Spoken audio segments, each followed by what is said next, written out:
Chapter 50. At the celebration banquet, the chips clashed and goblets clattered.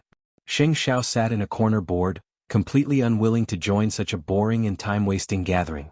When Papa Xing saw that Xing Xiao was sitting in a corner, he gestured for a few single girls to come over and strike up a conversation. Many of the socialites had the heart but not the guts. One of them, a voluptuous young lady from the Jiang family, walked up to Xing Xiao ostentatiously, intent on challenging the legend of aristocratic circles. "Young Master Sheng, do you mind if I sit beside you?" Xing Xiao opened his eyes and glanced at her. There was a teasing smile at the corner of his mouth. "Compared to a hill, I prefer a flat plain. I wonder if Miss Jiang has heard of the phrase big breasts without brains?" Miss Jiang did a double take, a flame abruptly burning in her eyes. "Young Master Sheng doesn't seem to care about women." "You're wrong. There's still someone who catches my eye." "Who is it?" Xing Xiao smiled and stood up from the sofa. He said to her, "I'm going to do something exciting with her now. Are you coming with me?" Miss Jiang's expression was complicated and distressed. There was no one like Xing Xiao who was unrestrained and unafraid of offending anyone. But it was precisely because of his terrible character that he attracted a lot of attention. In the end, Xing Xiao went to Jing Yun's side, because he knew that Jing Yun had informed Papa Mu that Xing Xiao must leave at once. Nonetheless, when they left the hotel, Xing Xiao told Jing Yun, "Get out of the car. Young master, even if you're going to see Miss Mu Chichi, you still have to take care of things or I'll be troubled." Jing Yun's excuse for having Xing Xiao come out was that there was an emergency that Xing Xiao had to deal with immediately. Xing Xiao said nothing and simply waved at Jing Yun, gesturing for him to go home by himself. After that, Xing Xiao drove to the small mansion, and sent his little one a text message when he got downstairs. Moments later, Mu Chichi jogged into the car, the fragrance of her body still lingering in Xing Xiao's nostrils. Still, it was much more relaxing than the expensive perfumes that women wore, and Xing Xiao couldn't help putting his hand on Mu Chichi's shoulder. "Smells so good. Use this from now on and don't change it." Mu Chichi knew at once when she saw his retro black suit that he had come from some big occasion. "Are you not busy?" Xing Xiao retracted his head and said proudly, "Then I'm leaving, don't go." Mu Chichi quickly grabbed him. "It wasn't easy for me to see you. Aren't you afraid of your aunt?" Xing Xiao glanced sideways at her and asked. "I'm scared, but I can't control my heart either." "Your heart is already under my control," Xing Xiao told her directly. When Mu Chichi heard that, she immediately lowered her head and muttered, "What about your heart?" Pretending not to hear it, Xing Xiao leaned on Mu Chichi's shoulder and closed his eyes to rest. Mu Chichi did not ask further because she knew that it was one-sided. She wanted to like him, and even if he did not respond, her heart would not change. After a long while, Xing Xiao spoke again, "Don't forget your past and your dreams because of me." Mu Chichi was a little disappointed at that, but she quickly took out a small gift box from her pocket and gave it to Xing Xiao. "This is for you." "What is it?" Xing Xiao took it and opened it to see that it was a cufflink. He looked very used to it.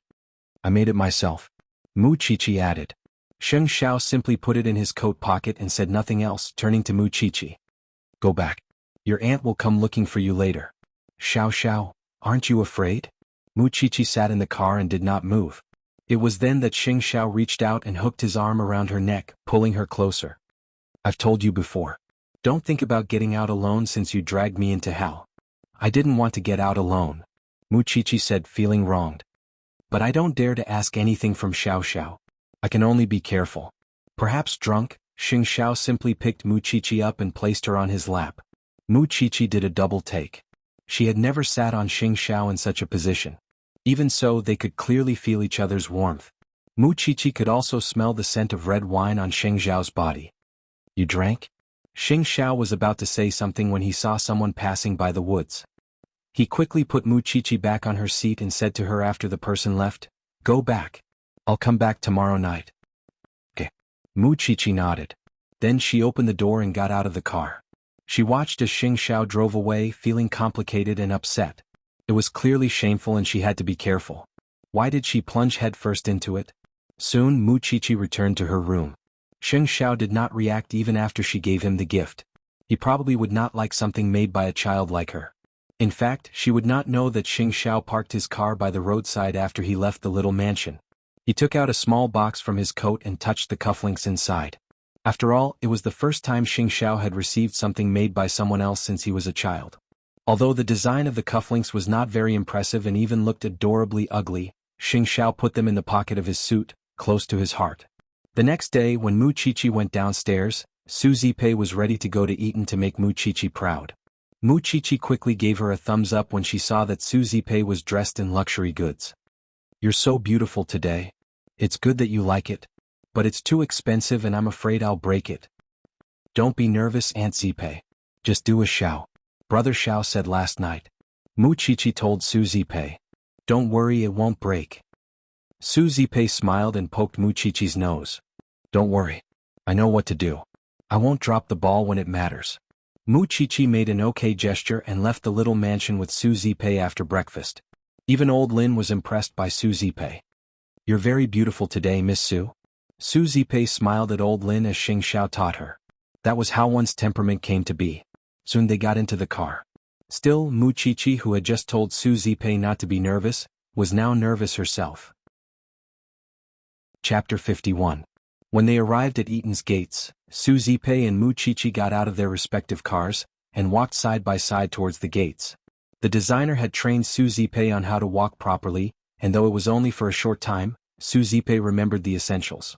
In short, she had to walk with her head held high, and posture was very important. It was the most direct expression of a woman's dignity.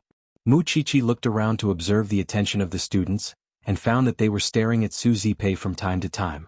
There was no mockery in their eyes but amazement. Even the principal, who was passing by, noticed Su Zipei and Mu Qiqi's footsteps when he saw them walking past him. "Are you all right?" Su Zipei quickly asked Mu Qiqi when there was no one around. Mu Qiqi smiled and gave her a thumbs up. Su Zipei held Mu Qiqi's shoulder and they arrived at the gates of the classroom. Most of the students and their parents were already there, including Mu Tongxue and her mother, who had wanted to wake up early to watch Mu Qiqi make a fool of herself. Who knew? Mama Mu was shocked when Su Zipei entered the classroom wearing a black coat and holding a diamond-studded handbag. She could not believe her eyes. Su Zipei was younger than most of the parents present, and a few years younger than Mama Mu herself. She was certainly more eye-catching than Mama Mu with her meticulous dressing and outstanding presence. "Shui, is that your aunt?" Mu Tongxue nodded and turned to her mother. "Yes, Mommy.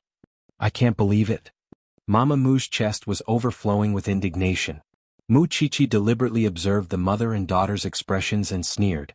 Sometimes she could not help but wonder if she was born from her aunt, and had nothing to do with the mother and daughter. Chen Chen quickly approached Mu Qiqi when she saw her at her seat. "Your aunt is so beautiful. What are you afraid of?" "That's because you haven't seen how shameless some people are. I'm afraid that my aunt will be bullied." Mu Qiqi answered Chen Chen quietly. "Don't be afraid. Mommy and I are on your side." Hence, while everyone was waiting for their parents, Mama Mu quickly went to Su Zipei and told her, "Look, my sister looks extraordinary after dressing up." Even so, Su Zipei simply ignored Mama Mu. She simply held Mu Qiqi's shoulder and chatted happily with both of them. Utterly embarrassed, Mama Mu could only return to Mu Tongxue's side. That was when the other parents around them couldn't help laughing. After all, Su Zipei never even looked at Mama Mu. It was Chanshan's mother who asked, "The bag in your hand?" Mama Mu sneered at the side. After all, Su Zipei was a fat man who had been beaten up. He was only putting on a show. Perhaps he had even borrowed the bag or bought a fake one. How would he know the origin of such an expensive bag? Even a noble woman like her who had been married to a rich family for many years would not be able to recognize those famous brands. However, Mama Mu did not expect that. Su Zipei smiled at him and then said, "That's right. The Queen of England once mentioned something similar. There are only two in the world. One is in the Queen's house and the other is in my hands." "Oh my God, it's beautiful." Su Zipei lifted the bag and told Chanshan's mother, "Do you want to take a look? Is it really convenient?" Chanshan's mother was flattered. "Of course," Su Zipei said as she handed her purse to him. Chanshan carefully took it and flipped through it. Then Mama Mu said, "Why not? It's all fake." "Fake? To tell the truth, my sister wouldn't be able to afford such a bag with her status," Mama Mu interrupted. Mama Mu interrupted. "How could a woman who lives in the slums, and who has to deal with bedbugs afford such an expensive handbag? Don't forget where you come from before you talk about me." Su Zipei retorted softly. "Are you going to tell everyone that you come from the slums too?" Mama Mu's face reddened at once. "If you could marry into a rich family, why can't I?" Su Zipei asked in return. Or do you feel uncomfortable because I'm younger and prettier than you? Mama Mu's face turned from crimson to red. Well, which rich man did you marry, Aunt Zipe? We could visit him some other day. Mu Tangxue quickly helped her mother out of the predicament. There's no need for that since we don't know each other that well. But a few months ago, wasn't my uncle still a hooligan who owed money everywhere and never returned it? What? Do I have to ask for your opinion before I remarry? Su Zipe asked in return. I thought that the Mu family wouldn't be so arrogant after not seeing each other for so long. I didn't expect that you're still pushing me so hard. Is that how your family has been taught? The other parents watched as the two exchanged blows as if they were watching a show. Of course, the others could tell that Mama Mu had been causing trouble for Su Zipe. She was simply mocking Chanshan's background. Chanshan's mother, however, had the same temperament as Chanshan and could not bear to see someone she liked being bullied. She quickly said, "Since Madame Mu says that this is a fake bag, please tell me if you recognize it." Mama Mu was left speechless at that. Although Mama Mu had married into a rich family for many years, Papa Mu had always been strict with her. She was only responsible for taking care of her husband and children at home, and had no time to study such things. What she recognized were merely the branded ones she often used. It seems that you don't know, Madame Mu. But how do you know that it's a fake bag?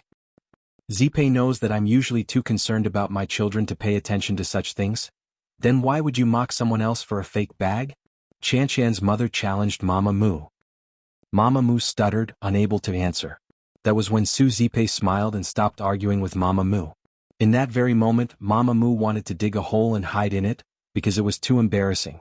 Mu Tangxue felt as if she had lost all face. Meanwhile, Mu Qiqi looked around for Papa Mu.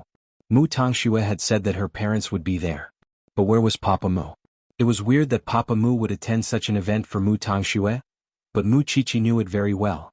As for Mu Tangxue, she should have understood what it meant to be oppressed by force, right? Today's event was one such example. Mu Qiqi loved her aunt too much. Because of that, Su Zipe was completely calm in such an occasion, and her aura did not lose out to the others. It did not matter if she lost face or not, but she loved seeing her aunt dazzling like that. Xiao Xiao was really amazing. He could actually turn something rotten into something magical. Chapter 52. Soon the teacher entered the classroom. After exchanging greetings with the parents, other than communicating with them on how to guide their children in choosing a major and how to ease their children's nervousness, he also said something very important, and that was the guaranteed admission. The teacher's gaze was clearly on Mu Qiqi when she mentioned the words guaranteed admission. Her current results, as well as the important mathematics competition awards that she had won, were enough for her to qualify as a guaranteed student. "Qiqi, it seems that the teacher has decided to recommend you," Chen Chen whispered into her ear. "I can't tell," Mu Qiqi replied. "Can't you tell? With your results, it's only a matter of time before you're guaranteed a spot. No matter what, it won't be your mediocre sister's turn." When Chen Chen said this, she deliberately raised her voice so that the mother and daughter could hear her. Mu Tangxue turned to look at Chen Chen. There was an indescribable emotion in her eyes, but Chen Chen stuck her tongue out at her. "I'm going to piss you off if you can't get the guaranteed admission." That was the other reason Su Zipe could hold her head high in Eton. Mu Qiqi's excellent results were obvious to all. She had been suppressed before, but now she was shining like a shining gold in Eton. On the other hand, Mu Tangxue, who had so many advantages before, could only produce mediocre results in Eton. That left Mama Mu unable to lift her head. On the other hand, Mu Tangxue was definitely inferior to Mu Qiqi in every aspect. "Mommy? I'm sorry." Mu Tangxue apologized to Mama Mu insincerely. "It's my fault, I've embarrassed you. We'll talk about that later." Mama Mu had suffered enough today. Su Zipe alone had already upset her, and now there was Mu Qiqi as well. It was clearly the same upbringing, but when Mu Qiqi was in the Mu family she could be said to have done all sorts of evil deeds. But after leaving the Mu family she actually became so outstanding. Wasn't this a harsh slap to her face? "Yes, Mommy." Mu Tangxue knew that she was at a disadvantage today, so she did not want to say anything else. Soon, the whole class was discussing about the guaranteed admission and how beautiful Mu Qiqi's aunt was, completely disregarding the Mu family's mother and daughter. Mama Mu could not stand such contempt, and could only find an excuse to leave the parent-teacher conference before it was over. Chen Chen snorted when she saw Mu Tangxue sprawled on the desk all alone. White Lotus Mu deserves it. At that, Mu Tangxue resented her mother for abandoning her in such an occasion. Mu Qiqi didn't say anything. She just held Su Zipei's right hand tightly. The relationship between them was self-evident. They were even closer than mother and daughter. After the parent-teacher conference, Mu Qiqi and Su Zipei were invited to the school office, because he wanted to discuss the recommendation with Mu Qiqi. Qiqi, based on your current results, you will definitely be able to get into Xingting University. However, you might not be able to choose your faculty. Are you willing to go? Xingting University. Mu Qiqi was stunned when she heard the name of the school. Although Su Zipei's eyes were full of anticipation, Mu Qiqi still shook her head. Teacher, I want to take the exam myself. I want to choose my own faculty. The teacher was puzzled. Are you sure? If you miss the recommendation, it might not be that safe for you to take the exam yourself. Teacher, I just want to achieve my goal through my own hard work.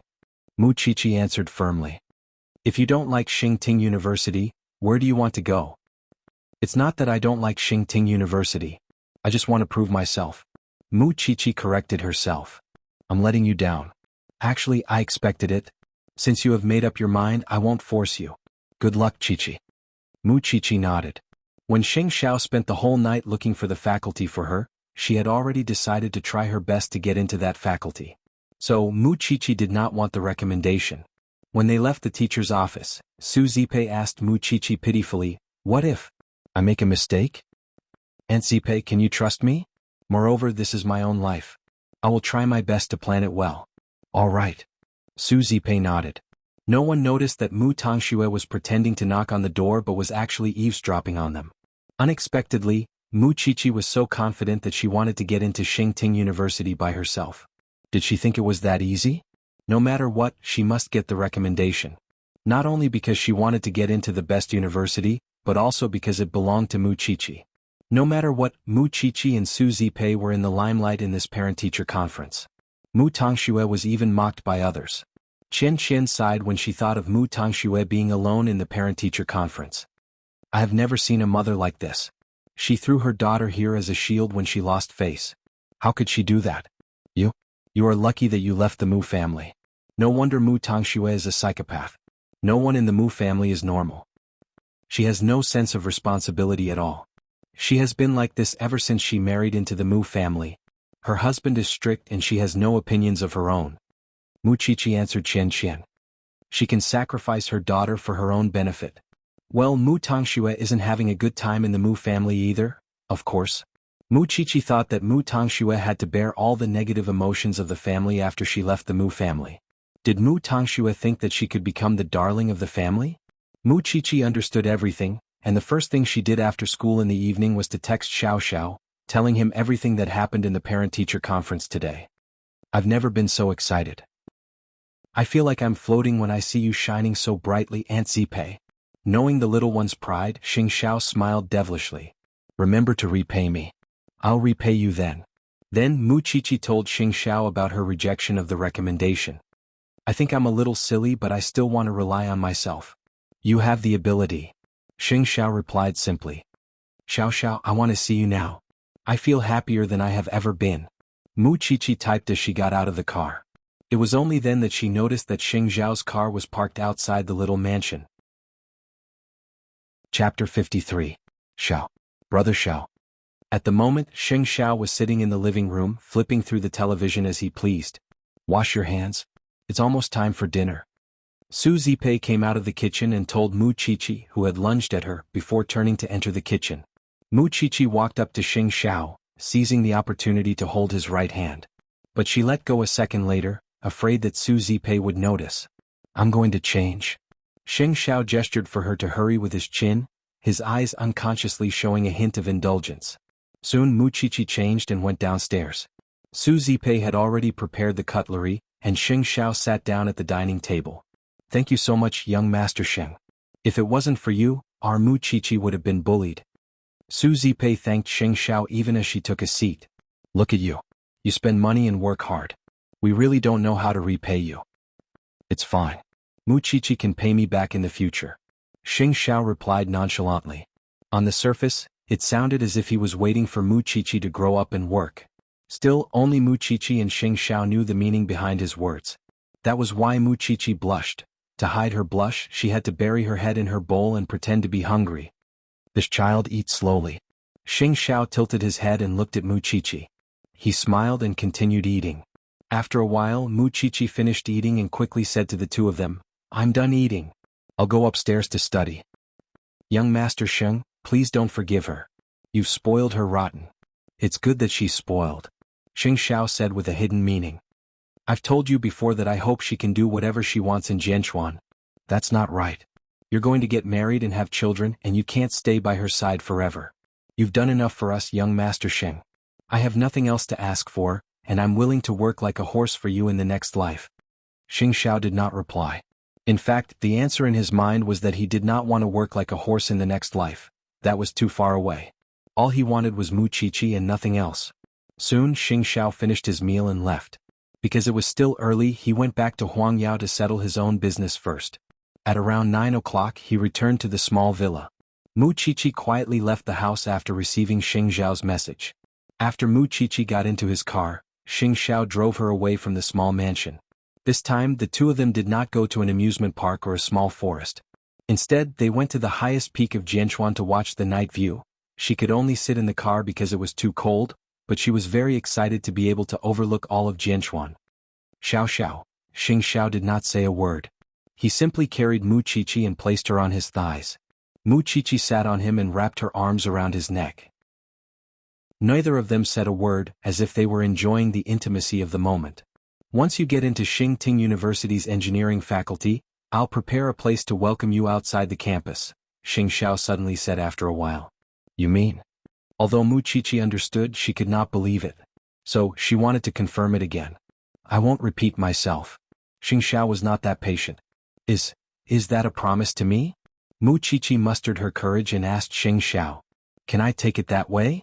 Xing Xiao moved closer to Mu Qiqi so that she had no chance to escape. He stared into her eyes and said, "Do you think you can still run away?" "I'm not running away. But do we have to live together in university?" Xing Xiao could not help laughing at Mu Qiqi's words. Mu Qiqi was head over heels for him. "Live together?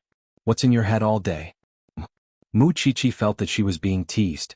She turned her face away and ignored Xing Xiao. Xing Xiao was about to let go of her, but Mu Qiqi quickly clung to him. "I was wrong, all right? Xiao Xiao. I just can't believe it. I don't even dare to think about it. I want to be by your side so much, but sometimes, I feel that it's a dream that's impossible to realize. You're already on the way to hell. What's there to be afraid of?" Xing Xiao asked Mu Qiqi teasingly. "You're already bad. Do you think that the outcome would be different if you hold back?" Mu Qiqi thought about it and nodded. "You're right." The cold wind was blowing against her face. It was bone-chilling, but Xing Xiao's kiss made Mu Qiqi's entire body heat up. She liked Xing Xiao so much. She was so infatuated with him that she wouldn't have any complaints even if she had to go to hell for this moment. Soon Xing Xiao brought Mu Qiqi back to the little mansion. If anyone had noticed Mu Qiqi's lips, they would have known what she had done just now. However, Mu Qiqi was not so lucky this time. She had sneaked into the house and did not notice Su Zipei standing by the kitchen door. It was only when she went upstairs that she heard the sound of the door closing downstairs. Mu Qiqi's heart raced. Could Su Zipei have seen her coming out? Mu Qiqi quickly called Xing Xiao. "Xiao Xiao, Aunt Zipei seems to have seen me coming home. Would she find out about us? Why did you come out to meet me if you're so afraid of being found out?" "Xiao Xiao." Mu Qiqi begged Xing Xiao softly. Xing Xiao had no choice but to tell Mu Qiqi, "Go to sleep. I'll think of something." Mu Qiqi nodded. Although she was destined to have insomnia that night, she could not think of anything with her brain. Su Zipei had indeed seen Mu Qiqi carefully entering the house with her own eyes. She was shocked and remembered what Mu Tangxue had told her about a man who often brought Mu Qiqi out and bought her all sorts of things. Could Mu Qiqi really be hiding something from her? At that thought, Su Zipei quickly took out the diary pages from the bedside table and read through them. But she did not find anything out of the ordinary after that. Although Mu Qiqi mentioned a boy from time to time, it was just as Mu Qiqi had told Su Zipei, it was all boys in school. Still, who was Mu Qiqi meeting when she sneaked out just now? Xing Xiao had just appeared in the afternoon, which was why it could not be him. Could Mu Qiqi really have a sugar daddy? That was impossible. Su Zipei knew that she would not be able to get anything out of Mu Qiqi, which was why she pretended that it never happened. Meanwhile, Mu Qiqi was calm the next day. Xiao Xiao had told her that she must not feel guilty even if something was exposed, or it would be the same as admitting it. Morning, Aunt Zipe. Mu Chichi appeared no different from any other day when she came out of her bedroom. Chapter 54. On the other hand, both Mu Tongxue and Mama Mu were keeping quiet after their embarrassment at the parent-teacher conference yesterday. None of them had the courage to tell Papa Mu, since Mu Tongshua's results were not presentable, and Mama Mu was humiliated at the conference. When Papa Mu asked, Mu Tongxue told him about the recommendation. After all, the teacher did not announce who the student was, and she overheard Mu Chichi refusing the recommendation when she was outside the teacher's office. That was why Mu Tongxue hinted that Papa Mu could help her fight for the spot. Even if her grades were not the best, she had won many awards. If the teacher was not biased, it would not be too difficult for her to get the recommendation. Of course, Papa Mu had to communicate with the school first. Papa Mu nodded as he sipped his coffee. I promised to go with you to the parent-teacher conference yesterday, but I broke my promise because of work. To compensate my obedient daughter, I'll definitely help you with the recommendation. It's an honor for the Mu family. Papa Mu promised Mu Tongxue himself. He even called his secretary and asked him to make sure that Mu Tongxue got the recommendation. Mu Tongxue was secretly delighted. Thanks, Dad. In fact, everyone believed that Mu Chichi would be the one to be recommended. If Mu Tongxue was the one who got it, she would feel that she was stealing something that belonged to Mu Chichi. No one would know that Mu Chichi refused the recommendation herself. After all, Mu Chichi would be scolded for being virtuous. On the other hand, after Mu Chichi left the house, Su Zipe quietly entered Mu Chichi's room. She rummaged through the place where girls hid their secrets, but did not find anything suspicious. However, she saw that the sapphire hair ornament and the Christmas gloves were left on the desk. She did not pick them up. Of course, she did not have any impression of those things. Could those be the gifts from that man? Su Zipe did not move, and left Mu Chichi's room so that she would not notice. But Mu Chichi knew very well that if Su Zipe really saw her coming home last night, she would definitely go to her room to check on her. However, Mu Chichi chose not to react because Xing Xiao had already prepared a countermeasure for her. However, she might not be able to sneak out at night to meet Xiao Xiao for the next few days. In the school, the topic of guaranteed entry was still being discussed. There were many people who were eager for those places, but Mu Chichi had already rejected them herself. Papa Mu's secretary had visited Eton 3 times, hoping that the school would fairly evaluate Mu Tongshue's recommendation. Although the teacher did not like Mu Tongxue, she still checked her personal information impartially. Indeed, she was recommended by Shengting University. The Mu family only hoped that Eton would not be biased against Mu Tongxue because of Mu Chichi, since the academy had stopped her from entering Eton before.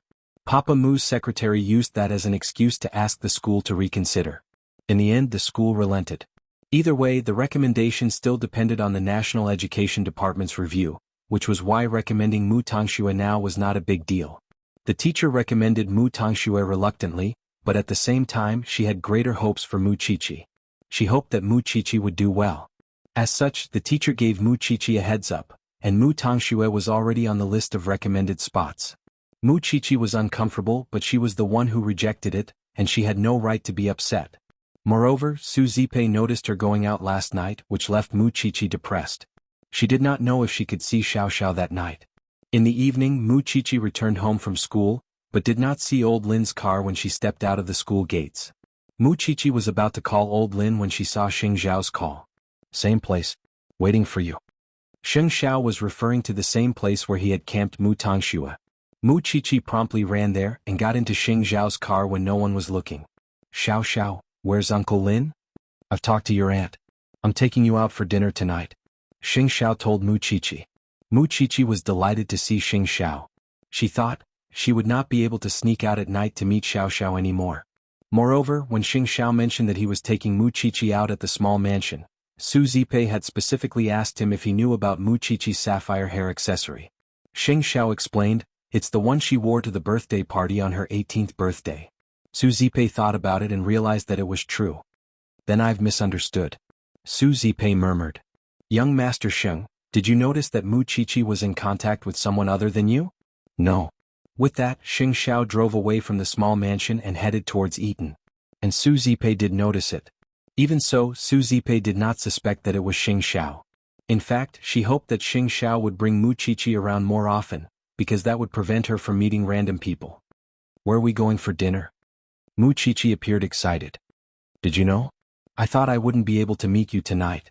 Xing Xiao brought Mu Qiqi to their usual spot, the revolving restaurant in the amusement park. In the VIP room, Mu Qiqi promptly sat beside Xing Xiao.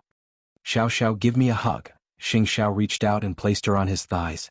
Mu Qiqi promptly wrapped her arms around his neck and refused to let go. I've worked hard all day just to hug you and absorb your energy. Xing Xiao ignored her and continued to put food in his mouth. Mu Qiqi quickly said at that, "Don't eat. Wait for me." Xing Xiao did not say a word. Instead, he simply cupped Mu Qiqi's head and sent the food into her mouth with a kiss. Mu Qiqi's face was burning, but she was enjoying the sweetness and ambiguity between her and Xing Xiao at the same time. She was simply addicted. Then Xing Xiao leaned Mu Qiqi back on the table and kissed her until they couldn't breathe. Stroking Mu Qiqi's swollen lips, Xing Xiao said longingly, "I wouldn't have let you go so easily if you hadn't gone to university." Mu Qiqi understood what he meant and said, "I can do it now." Chapter 55. Mu Qiqi looked at Xing Xiao from the side, her heart overflowing with happiness at the man she liked to the marrow of her bones. "By the way, Xiao Xiao, my teacher told me that the school has given Mu Tangxue a recommendation." Xing Xiao turned to look at her at that. "Are you sure?" "Yes." Xing Xiao said nothing else and focused on his meal, occasionally feeding Mu Qiqi some food he had cut from his plate. Spoiling this little thing made him feel happy all over. Although the little one was still young and her temperament was uncertain, and her liking might just be temporary admiration, Xing Xiao did not intend to play around. The little one was not going anywhere for the rest of her life. After dinner, Xing Xiao went to the washroom. In fact, he had called Jing Yun and told Eaton to cancel Mu Tangshue's recommendation no matter what. Even if his Qiqi did not want it, Mu Tangxue had no right to take advantage of it. After dinner, the two leaned against each other and watched the night view of the amusement park. Xing Xiao's exhaustion seemed to have faded away as well, and he was completely relaxed. He was a man who should be attending high-class banquets, but he seemed to prefer staying by his little one's side. Because he knew that right now he had the brightest time and the best of her life. Soon after nightfall, Mu Qiqi had to return to the small mansion. Although she could not see Xing Xiao at night, she felt energized after the kiss just now. "Good night, Xiao Xiao." Xing Xiao did not let her go at once, but hooked his arm around her waist and pulled her closer, before whispering seductively into her ear, "Hurry up and go to college." Mu Qiqi knew what that was and quickly freed herself from his arms, running all the way back to the small mansion. Xing Xiao followed her, and they stayed in the mansion for a few minutes before returning to the Xing residence. That was why Su Zipei was even more at ease. When they reached home, Xing Xiao found his mother sitting in his room, holding the cufflinks Mu Qiqi had made. He quickly snatched it and put it back into the box. "Since when did you learn to take things without asking, Mom? Where did you get this cheap thing? You're still treating it like a treasure." "A child gave it to me." Xing Xiao put the cufflinks in the drawer and turned to his mother. "What's the matter? You haven't been around at night recently." "Your father can't find you," Mama Xing replied. "Eighth brother, it's time to think about your life." Xing Xiao sat on the sofa and leaned back. "Mom, to tell you the truth, I like men." Mama Xing was stunned when she heard that. "What nonsense are you talking about? I will definitely get married before I turn 28. You don't have to rush me anymore," Xing Xiao answered Mama Xing subconsciously. "Are you satisfied now?" Mama Xing nodded in satisfaction. "That's more like it. Your father has something to discuss with you and your brothers. Pack up and go." Xing Xiao nodded. After Mama Xing left, he took out the cufflinks from the drawer and studied them carefully. There were piles of diamonds at home, but he just had to like such a broken toy. Perhaps he was born to like being abused. In the small villa, Su Zipei did not ask Mu Qiqi about what happened last night. Mu Qiqi also pretended that nothing happened and pretended that she did not know anything. Su Zipei wanted to ask, but she was afraid of hurting Mu Qiqi. Until 2 days later, before Mu Qiqi went to school, she took out a gift box from her back and gave it to Su Zipei. "Happy birthday, Aunt Zipei." Su Zipei looked at the box in surprise and asked Mu Qiqi, "Thank you, my Qiqi. Open it quickly." "I went out late at night to choose this gift. I went to many places with Chan Chan. See if you like it." After hearing Mu Qiqi's words, Su Zipei suddenly remembered that Mu Qiqi came back very late a few nights ago. Could it be that she was preparing a birthday gift for her? Was it that night 3 days ago? "How did you know?" Mu Qiqi pretended to be surprised. "I saw you coming home." Su Zipei was relieved because Mu Qiqi did not go out to meet a man. She was preparing a birthday gift for her. Moreover, Mu Chichi did not go out except to eat with Sheng Xiao. How could there be a strange man? Mu Chichi smiled and helped Su Zipei open the gift. She saw a cherry blossom brooch and held it in her hand, unable to put it down. Chichi gave it to me. I would like it no matter what. Mu Chichi felt sorry for Su Zipei because she did not dare to take the risk and tell her about Sheng Xiao. She was afraid that her aunt would object and stop her. Apart from that, she would do anything for Su Zipei. That morning, Su Zipei was very touched and Mu Chichi was very happy. But when they arrived at school, Mu Tangxue stood at the door of the classroom with a face full of hatred. She glared at Mu Chichi. I have something to say to you. Say it here. Mu Chichi did not want to give Mu Tangxue a chance to play tricks. Sister, are you sure you want to say it here? Mu Tangshua's eyes were cold as if she was provoked. Mu Chichi nodded and did not show any weakness. Do you think we need to be so polite with each other? All right. Mu Tangxue turned away and appeared to be calming her emotions. Then she suddenly asked Mu Chichi, "You're the murderer of Grandma. How much more do you want to hurt the Mu family? It's fine if you don't want the recommendation, but why are you stopping me from getting it?" What nonsense are you talking about? Mu Chichi retorted. You dare say you didn't kill Grandma? You're a murderer. The Mu family chased you out of the family because you killed Grandma. Do you dare to admit that? Mu Tangxue was completely hysterical when she said those words. She had probably reached the limit of her endurance and was suppressed to the limit by Mu Chichi. The recommendation that was almost in the bag was gone just like that. If it was not Mu Chichi's doing, what else could it be? At worst, they could just fight to the death. She was having a hard time at home anyway, and they might as well suffer together. The students crowded around Mu Tangxue because of what she said. What are you looking at? Mu Chichi is the murderer. She killed her own grandma. Is this your true face? Mu Chichi asked in return. You're finally taking off your mask? So it turns out that the weak young miss can also yell and shout, and also look at others with a malicious gaze. She can also be angry? I thought you wouldn't lose your temper for the rest of your life. Mu Chichi, I've had enough of you. Mu Tangxue said agitatedly. What right do you have to take away what belongs to me? What belongs to you? Mu Chichi retorted. You're too confident. I don't care. You murderer, I'll tell the whole world that you killed Grandma. Mu Tangxue was completely out of control now. She wanted to blow up the matter that Papa Mu had tried so hard to suppress, and she wanted Mu Chichi to have no place in school. Chapter 56. However, Mu Tangxue clearly did not think about what would happen to her next. Papa Mu had paid a heavy price to keep the matter under wraps, but now that Mu Chichi had made it public as she pleased, it was clear that she had been left helpless by Mu Chichi's repeated counterattacks. That was why causing Grandma's death was the only move she could use against Mu Chichi. Still, she had clearly misjudged the present situation. It was not because Mu Chichi was afraid that Grandma Mu's death would be exposed. After all, Sheng Xiao had warned Mu Chichi many times that the Sheng family had lawyers who could deal with Mu Tangxue. That was why Mu Chichi did not feel any fear at all. Instead, she smiled at Mu Tangxue. Mu Tangxue, you should prepare to collect your own corpse now that you've exposed the matter. I'm going to tell the world that you killed Grandma.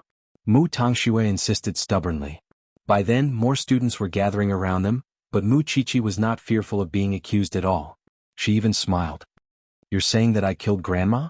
Well, I've been wanting to call the police for a long time and have them investigate the matter. I'll have Aunt Zipei call the police now. Since you want to make a big deal out of it, no one would be able to get away scot-free. With those words, Mu Chichi whipped out her phone and called Su Zipei. Aunt Zipei, Mu Tangxue has exposed what happened to Grandma. Let's call the police. Mu Tangxue, on the other hand, was frightened when she saw that Mu Chichi was not at all fearful, because she could feel the panic after getting into trouble. She had thought that Mu Chichi would run away in fright, but Mu Chichi's reaction was completely unexpected. Aunt Zipei has called the police. Mu Tangxue panicked when she saw Mu Chichi raise her phone. Call the police then. Everyone in the family knows that you killed Grandma anyway. At those words, Mu Chichi inched forward and glared at her sister. Do you have proof? There were only two of us in the room. I saw you feed Grandma the medicine with my own eyes. You said it yourself, there were only the two of us in the room. Your ability to pretend to be innocent is obvious to everyone. I clearly remember that when you fed the wrong medicine, your panicked expression was almost the same as now. With that, Mu Chichi smiled at Mu Tangxue. We've already prepared a lawyer. Since you've blown things up, the lawyer will go to the Mu family later. Mu Tangxue paled when she heard that the lawyer was going to the Mu family. Since the matter has already been exposed, then, it won't be that easy to wrap things up. The whole city will know about the Mu family's scandal very soon. By that time the shares of Mu Group will fall. I'm not in the Mu family anymore, so it doesn't matter. But what about you? Mu Tangxue stumbled and lost her footing, falling awkwardly onto the ground. Meanwhile, Mu Qiqi sneered and turned to face the surrounding students. I'm sorry, everyone. It's just a family scandal. However, everyone will know about it through the news in the future. So, I won't explain any further. With that, Mu Qiqi walked out of the crowd, with Chen Chen following her not far behind. Chen Chen jogged to catch up with Mu Qiqi, and could not help asking along the way, and here I was wondering why you two sisters were like fire and water. So it's because of Grandma. She's framed me for too many things, and this incident is the trigger for everything. Your sister is a pervert from start to finish. Chen Chen said, expressing her own feelings. Mu Qiqi laughed coldly, and calmly sent Xing Xiao a text message when she sat down in the classroom. Meanwhile, Mu Tangxue was dumbfounded. She realized that she had been too impulsive and caused a disaster. What should she do now? At that very thought, she quickly called Mama Mu, her voice clearly tearing. Mommy, I've caused trouble. Mama Mu was shocked too when she heard Mu Tangshue's words. Fortunately, it was only spread within the school, and the matter was not blown out of proportion. Mama Mu thought that as long as Mu Qiqi did not pursue the matter could be suppressed before Papa Mu found out.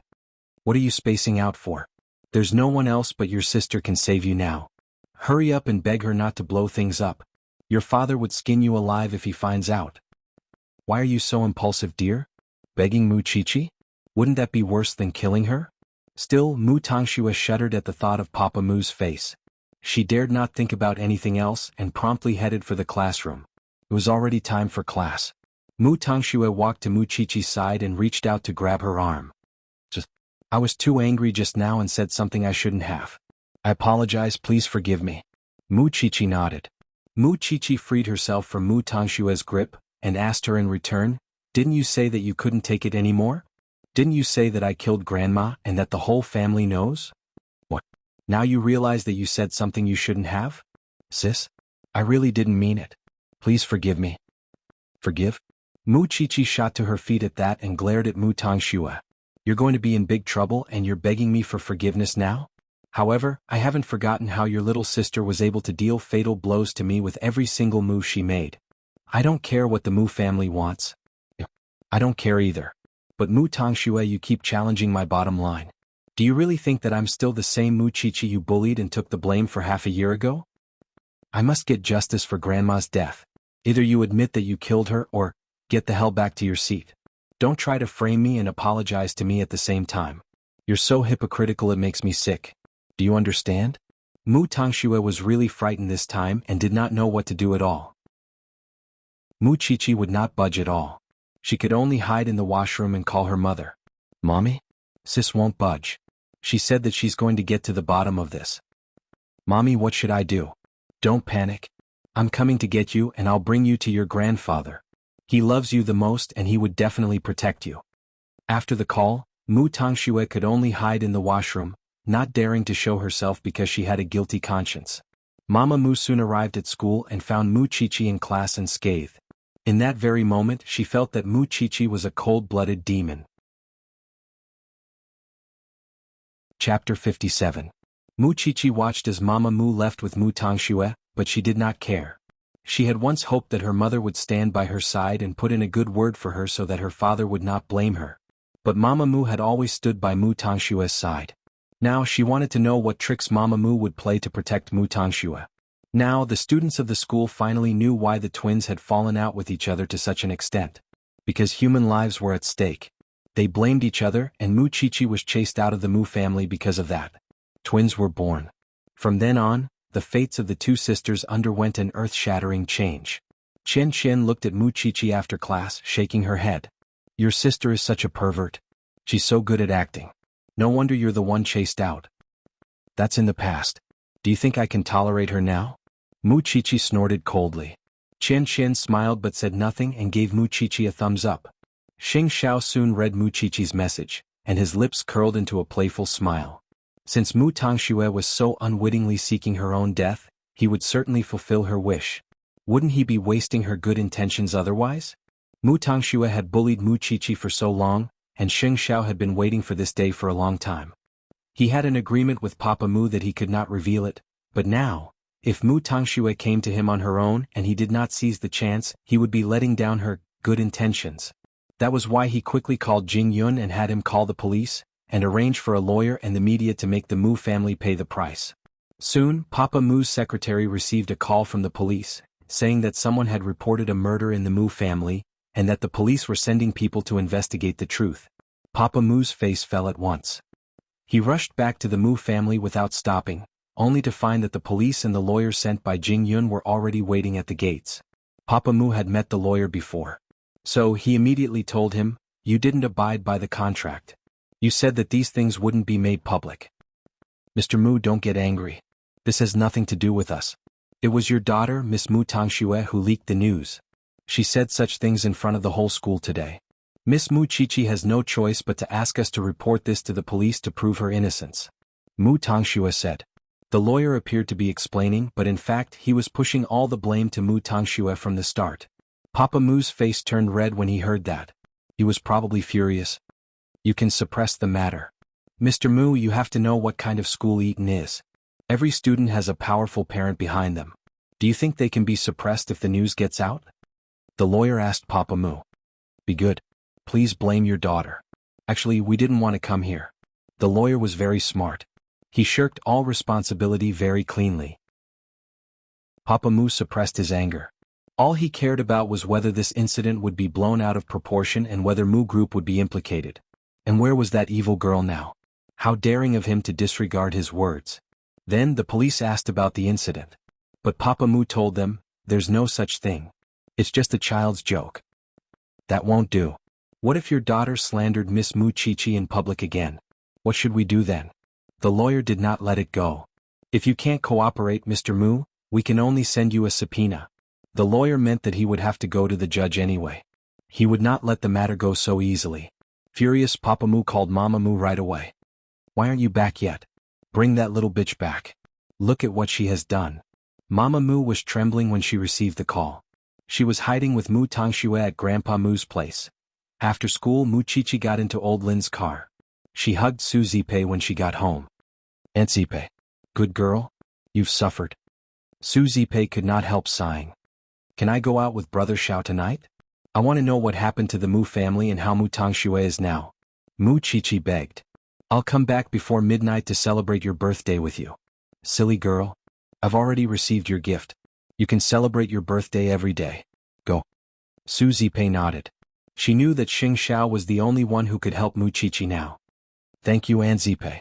Mu Qiqi called Xing Xiao and went to the revolving restaurant in the amusement park alone to wait for him. "Be a good girl and stay somewhere warm.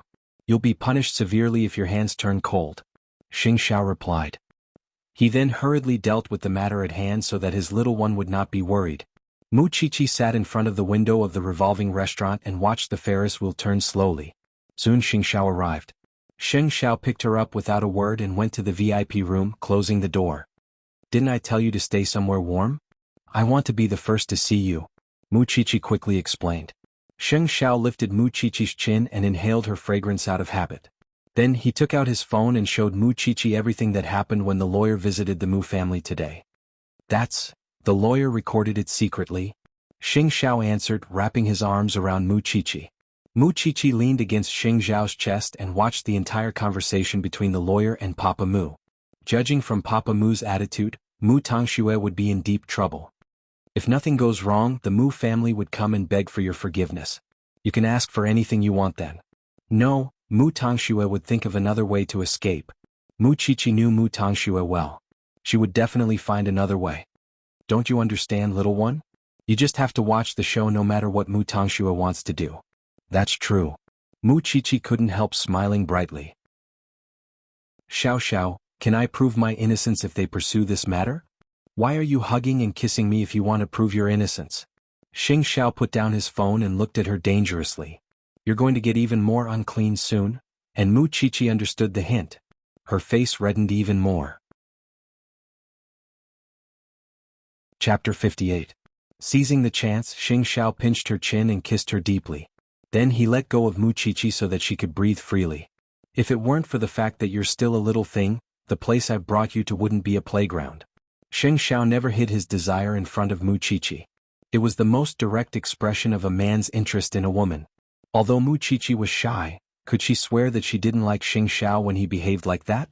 Clearly she had always been infatuated with him, hence, Mu Chichi kissed him on her own. Xing Xiao caught her lips and teased her as he pleased. Mu Tangxue was not as happy as Mu Chichi. That night, she hid in her grandfather's house because she did not have the courage to return to the Mu family. After Grandpa Mu's wife passed away, he knew that Mu Chichi was chased out of the family. But he did not say anything because he had not gotten over the grief of his wife's death. Now Mu Tangxue did not dare to return home because she blamed Mu Chichi. Moreover, Mama Mu kept adding fuel to the fire in front of Grandpa Mu. That was why Grandpa Mu's misunderstanding of Mu Chichi deepened. It had only been a short time since they last met, but the little girl had already caused so much trouble. Still, could the great Mu family not be able to do anything to a little girl? Soon, Papa Mu arrived at his father's house. He asked to see him and bring his wife and daughter with him. Grandpa Mu stood in the living room leaning on his walking stick. He straightened his back and said to his son, "Tangxue has told me everything. Why don't you think of a way to shut her up? Why are you making things difficult for Tangxue? She wouldn't have said anything wrong if Mu Chichi didn't bully her in school. In the end, you have to take responsibility as a father." "Dad," Papa Mu called out helplessly. "Tangxue is the young lady of the Mu family now. You only have one daughter. Why aren't you doting on her? Why are you scolding her all the time? Haven't you let Mu Chichi bully her enough? If you don't treat Tangxue well in the future, you should be prepared to hand over the management of Mu Group to your brothers." "Dad, I'll definitely change." Papa Mu quickly lowered his head and admitted his mistake. As for Mu Chichi, she is an outsider now that she has left the Mu family. As Mu Tangshua's father, you should stand on her side. How could you let an outsider benefit? Papa Mu was implying that whatever Mu Tangxue did wrong, it was all Mu Chichi's fault. Because his family would never be in the wrong. Papa Mu understood what Grandpa Mu meant. He even promised that he would watch his words from now on. He would never hit or scold Mu Tangxue again. Also, why do you need to be polite when dealing with outsiders? Grandpa Mu hated Mu Chichi because his beloved wife was killed by Mu Chichi. At least, in his stubborn mind, he preferred to believe in Mu Tangxue, whom his wife loved since she was young. Mu Chichi leaving the Mu family and going against them only proved that Mu Chichi was an ingrate through and through. She did not deserve to be treated kindly by the Mu family at all. That was why he told Papa Mu directly, "You don't have to be polite with outsiders. There's no need for me to teach you how to deal with a child, right? There's no need for that, Dad. Then bring your wife and daughter home. I'll hold you responsible if Mu Group's shares drop because of Mu Chichi." Papa Mu could not disobey Grandpa Mu. He could only bring Mu Tangxue and Mama Mu home with a dark face. Although he did not scold them verbally, he gave them the best warning. "If you go out and cause trouble again, I don't care if you are hiding in Dad's house or not. You will be kicked out of the house just like Mu Chichi. I'll let you go this time. But there won't be a next time." Mu Tangshue's face was pale. Fortunately, Papa Mu did not do anything. Mama Mu protected her daughter. After they entered the room, she told Mu Tangxue, "It's all right, Grandpa helped us." "Mommy, I really hate my sister. Why is she always haunting me? Why does she always snatch everything from me?" Mu Tangxue hugged Mama Mu and sobbed in her arms. She was scared out of her wits today. Papa Mu would have attacked her if Grandpa Mu was not there. Mama Mu was full of resentment towards Mu Chichi. Since she had left the Mu family, she should not go against the Mu family. Otherwise, everyone would suffer. "Don't be afraid, Mommy will think of a way for you." Now, the Mu family was the passive party. And Mu Chichi wanted to get to the bottom of the matter. That was why Papa Mu had to find Mu Chichi so that the Mu family's shares would not be affected. Whether it was through threats, manipulations, or other means, he would not let a little girl like Mu Chichi turn the world upside down. Therefore, when Mama Mu returned to her room, Papa Mu suddenly asked her, "Mu Chichi, are you depending on your sister now?" "Yes." Mama Mu nodded. "What about Zipe? Perhaps she would learn to be obedient if she has no one to depend on." Papa Mu did not say what he was going to do. But it was clear that he was going to do something to Zipe. However, the Mu family did not know that they were not only dealing with Mu Chichi and Zipe. Xing Xiao was also behind them. That night, as usual, Mu Qiqi stayed with Xing Xiao until late at night before returning to the little mansion. Su Zipei was worried about the Mu family's reaction. Meanwhile, Mu Qiqi showed Su Zipei the recording Xiao Xiao had given her as a sign of completion. Su Zipei had been worried that the Mu family would play dirty against Mu Qiqi again. After all, Mu Qiqi was just a child, and the Mu family were all on Mu Tangshue's side. Qiqi, I have a feeling that the Mu family would be fooled by Mu Tangshue's tears unless you could prove that Mu Tangxue was the one who killed your grandmother. Think about it. The whole family loves Mu Tangxue and hates you. Now that you've blown things up, the Mu family would hate you even more. Aunt Zipei, I'm not worried at all that the Mu family would do anything to me. I have you and brother Xiao now. Mu Qiqi told Su Zipei determinedly. You know that Mu Tangxue was the one who started so many incidents. This time, I won't let her get away with it so easily no matter what. Chapter 59. Aunt Zipei, brother Xiao wouldn't abandon us. Mu Qiqi told Su Zipei confidently. She was completely unaware that Papa Mu had made Su Zipei a target. Papa Mu had learned from Mama Mu about Su Zipei's daily schedule and where she would go for groceries. That was why he had arranged for someone to stalk and harass Su Zipei. His methods were unorthodox, but they were usually enough to deal with women. Old Lin was there to fetch Mu Qiqi to school. Moreover, Mama Mu had tried to snatch Mu Qiqi away before, which was why Old Lin was very guarded against such things. That was why it was not easy for Papa Mu to do anything to Mu Qiqi. Mu Qiqi went to school the next day. When she arrived, she heard from her classmates that Papa Mu had personally sent Mu Tangxue to school, and was now in the teacher's office. Mu Qiqi had already guessed that Mu Tangxue could escape Papa Mu's scolding. They were a family now, and Papa Mu would only side with Mu Tangxue no matter what she did. Holding her phone, Mu Qiqi thought about her aunt and Xing Xiao. At the moment, it was her entire world and both worlds could collapse at any moment. But so what? As expected, Mu Qiqi was called into the teacher's office again. But this time, Papa Mu was not as arrogant and cold as before. Qiqi, I've discussed it with your father. It wouldn't be good for both you and Tangxue to blow up the matter regarding your grandmother. That's why we think it's best to minimize the problem. The teacher adjusted her spectacles and told Mu Qiqi. You're right, Qiqi. Tangxue didn't mean it and we shouldn't bring it up now that it's over. You and Tangxue are about to take your exams, and it's better to focus on preparing for them. Papa Mu agreed with the teacher. I really want to focus on my exams, but Mu Tangxue wouldn't let it go. If I let her do it, who's going to care if she blabbers again? Mu Qiqi said stiffly. Moreover, since it's legal proceedings and the police have been called, let's do as they say. It's fine if you believe Mu Tangxue. I'll let the police investigate. Your grandmother has passed away for so long. There's no need to pursue this matter any further.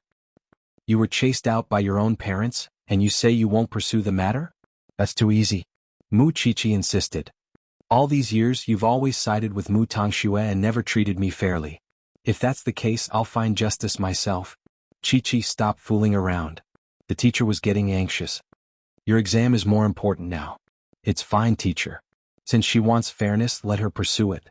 As long as she doesn't regret it, it's fine. I'll be troubling you to take care of our Tangxue. With that, Papa Mu did not continue the discussion with Mu Qiqi. He was not here to discuss it with Mu Qiqi anyway. Therefore he got up and left the school. Then the teacher looked at Mu Qiqi and couldn't help sighing. Qiqi, don't get your life wrong. The most important thing for you now is to get into an important school, and not compete with Mu Tangxue in those aspects. Teacher, you're not the one who's being framed, but your parents clearly trust Mu Tangxue more than you do. Have you ever thought that they wouldn't stand on your side? If you go to court, wouldn't they stand by Mu Tangshue's side and accuse you? A daughter who was chased out was abandoned like an old shoe. Don't you get it? Even if you prove your innocence, it would mean nothing to your parents because they adore Mu Tangxue more. They would tolerate her no matter how many wrongs she has done. You would always lose when it comes to your parents. You have to work hard and be more useful than Mu Tangxue in the future. You would create more value than Mu Tangxue, and only then would your parents truly regret it. I really want to ask why there are such parents in this world when I see you like this. But, there are such parents in this world. Didn't you see the news? There are mothers who would dismember their daughters into dozens of pieces. What's more, they would abandon you.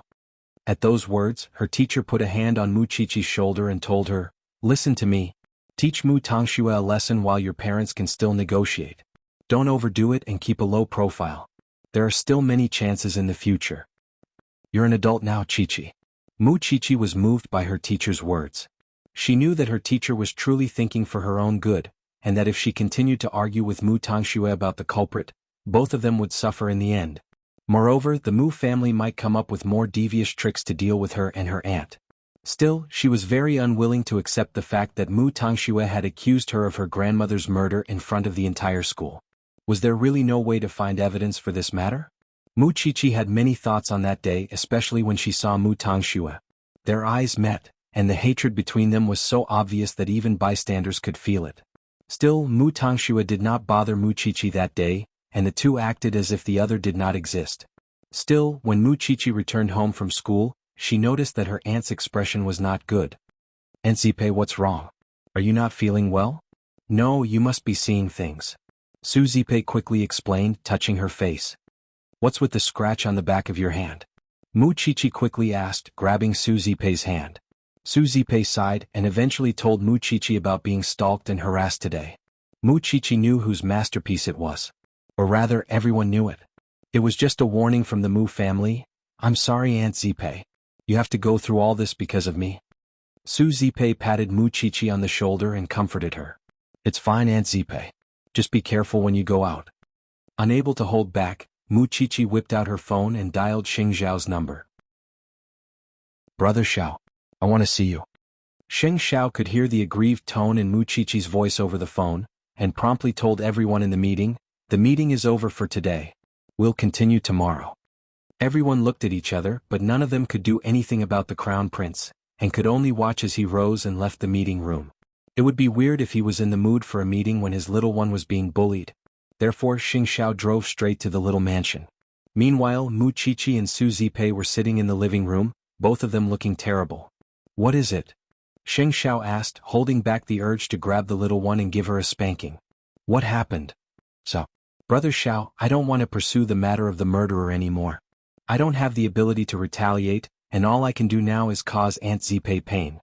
That is why I agreed to the Mu family's suggestion to minimize the problem, but I have one request." "Are you sure?" Xing Xiao asked in return. "When I grow up and have the ability, I will make the Mu family regret what they did today. And now, my only request is to get Mu Tangxue out of my sight. Brother Xiao, help me become strong. I beg you." Chapter 60. Come out. Xing Xiao did not say anything else but ordered Mu Chi-Chi. Su Zipe knew that Mu Chi-Chi's emotions were unstable right now, and she trusted Xing Xiao. That was why she let Mu Chi-Chi follow him. He would definitely be able to comfort her. So Su Zipe pushed Mu Chi-Chi's shoulder and told her, "Go. Talk to young Master Sheng." Mu Chi-Chi got up from Su Zipe's side and followed Xing Xiao. They got into Xing Xiao's sports car one after the other, and soon the car left the little mansion. It was getting late and the street lights were already lit up on both sides of the road. Xing Xiao brought Mu Chi-Chi to the revolving restaurant, and when they entered the VIP room, he pressed her down on the wooden table and glared at her. "Don't be Xing Xiao's woman if you show such a pitiful expression." Mu Chi-Chi was stunned. "If you give in so easily, would you agree to anyone who threatens you to leave me in the future?" "I'm not." Mu Chi-Chi quickly denied. "Look at me." Xing Xiao held Mu Chi-Chi's chin. "Say it again." "You're not?" "That's different." Mu Chi-Chi answered firmly. Xing Xiao let go of Mu Chi-Chi's hands and straightened. "Is that so? But I don't really believe it now." In that instant, Mu Chi-Chi mustered her courage out of nowhere and suddenly wrapped her legs around Xing Xiao's narrow waist to stop him from leaving. "I won't give up on you even if I die, Xiao Xiao." Xing Xiao was afraid that Mu Chi-Chi would be so easily swayed at such a young age. After all, she was the one who dragged her into hell. "I won't. You have to believe me. I won't." Mu Chi-Chi repeated, "I won't," a few times. She was also very emotional. "Don't doubt my feelings for you. I'll be sad if you do." Xing Xiao picked Mu Chi-Chi up and made her sit on him. Then he stared at her little face and asked for a kiss. They kissed for a long time, so long that Mu Chi-Chi could clearly feel her lips swollen. But the man did not stop and did not let her go. His warm hand even reached out to touch a certain part of her chest. Mu Chi-Chi blushed immediately. The strange feeling made her flinch. "You are not allowed to escape. This is your punishment." Mu Chi-Chi did not dare to move. She opened her eyes and looked at the handsome face in front of her. Actually, it did not feel bad, but she was very shy. "Xiao Xiao, promise me.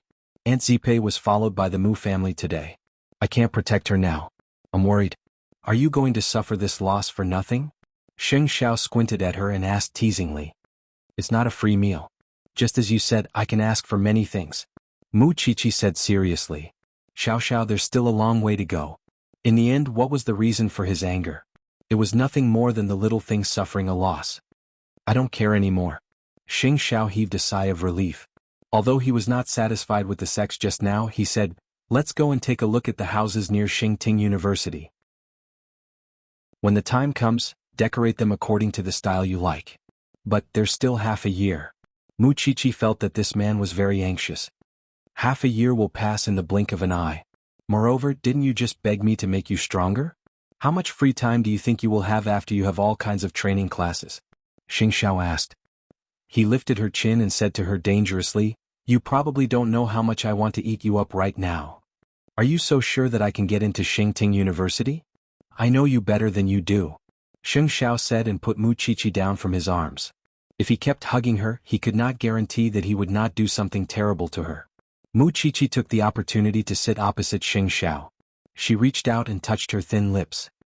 I've bitten them. You've taken advantage of me. Mu Chichi lowered her head when she remembered that they still had half a year to live together. After a while, she said to Sheng Xiao, why don't we stay in a hotel tonight? Mu Chichi, do you know what you're talking about? Sheng Xiao asked her coldly. It's just a matter of time anyway. Don't regret it. Did Sheng Xiao mean that he had agreed? Mu Chichi thought that she could just go home in the middle of the night. Anyway, Su Zipei was not worried about her staying with Sheng Xiao. But she did not know that the safest and most trusted person was actually the most dangerous. Sheng Xiao looked at Mu Chichi playfully. Did this little one make such a suggestion because she was still young and naive? Or did she really like him that much? After dinner, Sheng Xiao left with Mu Chichi. But he did not bring her to a hotel. Instead, he brought her back to the small mansion. Xiao, go upstairs and sleep. I promise you what you said. Sheng Xiao pushed her from behind. Then, he whispered in her ear when Su Zipei was not paying attention. If you say something so casual to others in the future, I swear I've only been with you. Mu Chichi quickly explained. You want to give me your body now? Little one? Before Mu Chichi could say anything, Sheng Xiao had already let her go and let her go upstairs to rest. Mu Chichi wondered if she had made Xiao think that she was being too casual. But that was not what she meant. So when she returned to her room, she immediately texted Sheng Xiao. Xiao, I'm not like that to everyone. I'm only with you. I think I can do anything for you. Sheng Xiao was touched when he read the message. He knew that he had a girl in her best years, and most of the feelings he had back then were unwavering. So, Sheng Xiao replied directly, do you dare to do that to anyone? Mu Chichi laughed when she read the reply. Su Zipei knocked on the door and entered Mu Chichi's room. What did young Master Sheng say?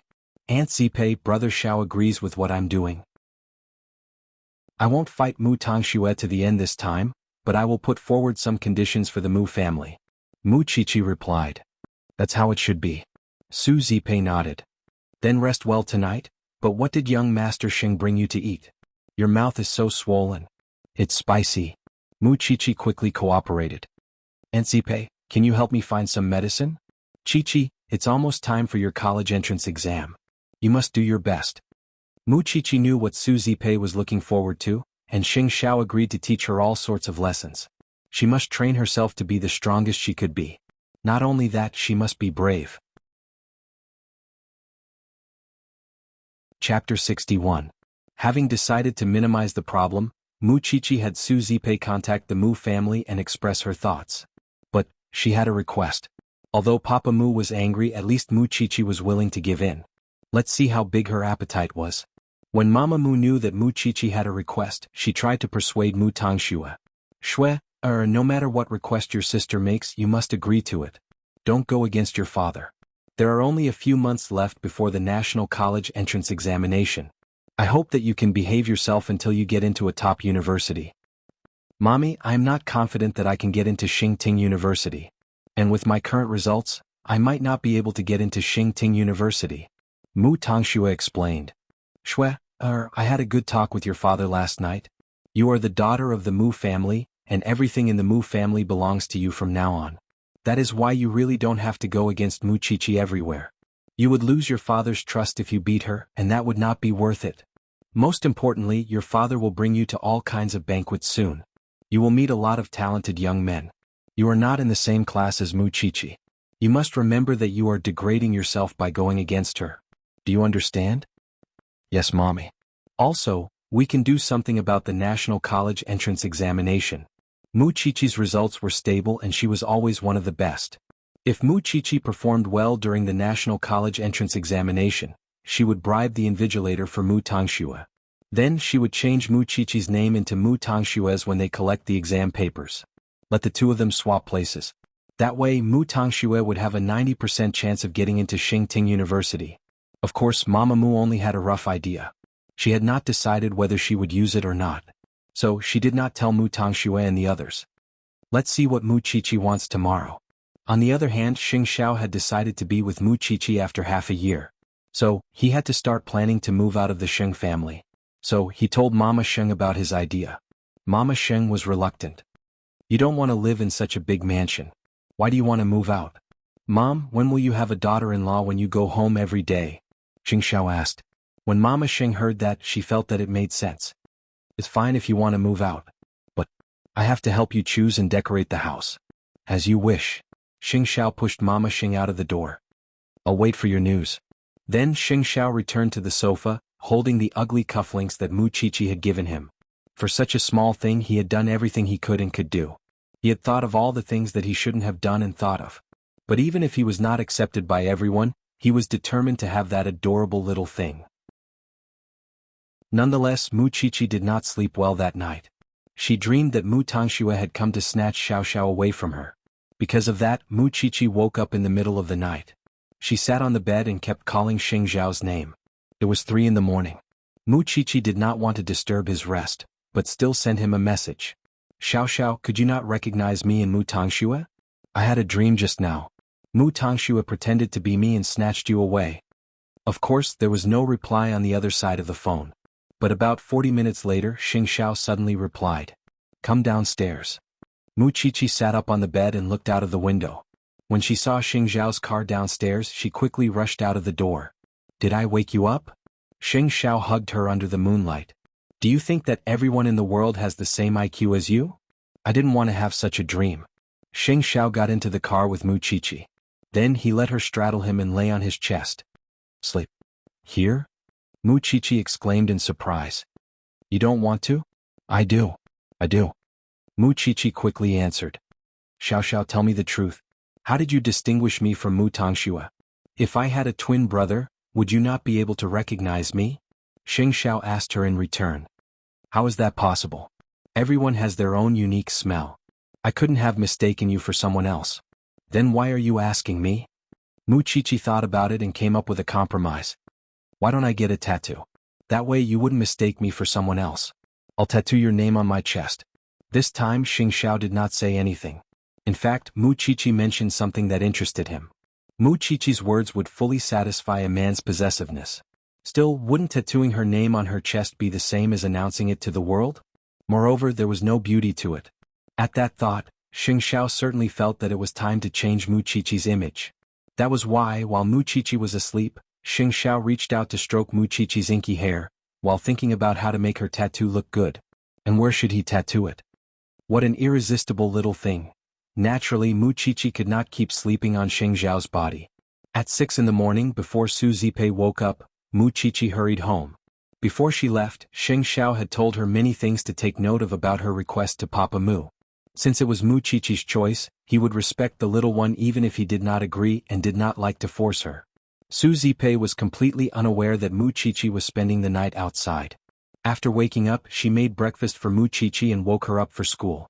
Muchichi was in high spirits. With Xing Xiao's company, she unknowingly endured the pain the Mu family had inflicted on her. After breakfast, Muchichi was escorted by old Lin to Eton. Meanwhile, Papa Mu's car was already waiting outside Eton's gates. Muchichi got into Papa Mu's car and told him, Aunt Zipei has told you that I agree to resolve this matter. But that doesn't mean I'll let Mu Tangxue go. You have to agree to my conditions if you want me to resolve this matter once and for all. You first. Papa Mu told Muchichi. First, Mu Tangxue has to change classes. I don't want to see her acting in front of me all day. All right. Papa Mu nodded. Second, if Mu Tangxue bothers me again, the Mu family is not to interfere when I seek revenge on her. You have to sign an agreement with me. All right. Papa Mu nodded again. Chapter 62. Papa Mu couldn't help chuckling coldly at Mu Chichi's words. Chichi, you're still a child. Why do you have so many tricks up your sleeve? You've really changed my opinion. Just tell me. Do you agree or not? I don't want to talk about other things. Mu Chichi did not want to talk to Papa Mu anymore. No, not even a word more than that. It's fine if you want Mu Tangxue to apologize. But slapping herself? Is that necessary? It is necessary. Mu Chichi said firmly. I want her to remember not to mess with me because she would pay the price sooner or later. Papa Mu was silent for a few seconds. Then he nodded. I promise you. But you have to promise me that you won't tell anyone about this from now on. I don't want the media to know about it. Don't worry about that. I'm not as untrustworthy as others. With that, Mu Chichi got out of Papa Mu's car. But before she left, she reminded him, remember to slap yourself to apologize. I know. Papa Mu had no choice but to nod. After all, it was his priority to appease Mu Chichi. Mu Tangxue was the one who caused the trouble. Hence, she should be taught a lesson to remind her not to say anything in the future. Then I'll wait for her apology. With that, Mu Chichi shouldered her backpack and entered Eaton's main gate. Meanwhile, Papa Mu stared at Mu Chichi's back with a meaningful look. Then he told his driver, get Mu Tangxue out. Sir, are you really going to let Miss Mu Tangxue in front of the whole school? What else? After all, it's only in school. It's good for her to be taught a lesson. If she were to be schemed against by others in the future in the business world, she would have to break her teeth and swallow the consequences. Winner takes all. This has been the case since ancient times. Papa Mu replied. In fact, as long as Mu Tangxue was not involved in Mu Group, he would not care if Mu Tangxue was wronged. Soon Mu Tangxue left the school gate, her face pale. She got into her father's car. Dad, you were looking for me? I've talked to your sister just now. She's willing to keep the peace. But she has a few conditions and all of them are against you. Mu Tangxue knew that Mu Chichi would definitely teach her a lesson now that she had the chance. Dad, just say it. I'm fine. First, she wants you to transfer to another class. Second, she wants you to never appear in front of her again and never provoke her. Third, she wants you to slap yourself in the face and apologize to her in front of everyone. Mu Tangxue could already guess Papa Mu's answer after hearing his nonchalant words.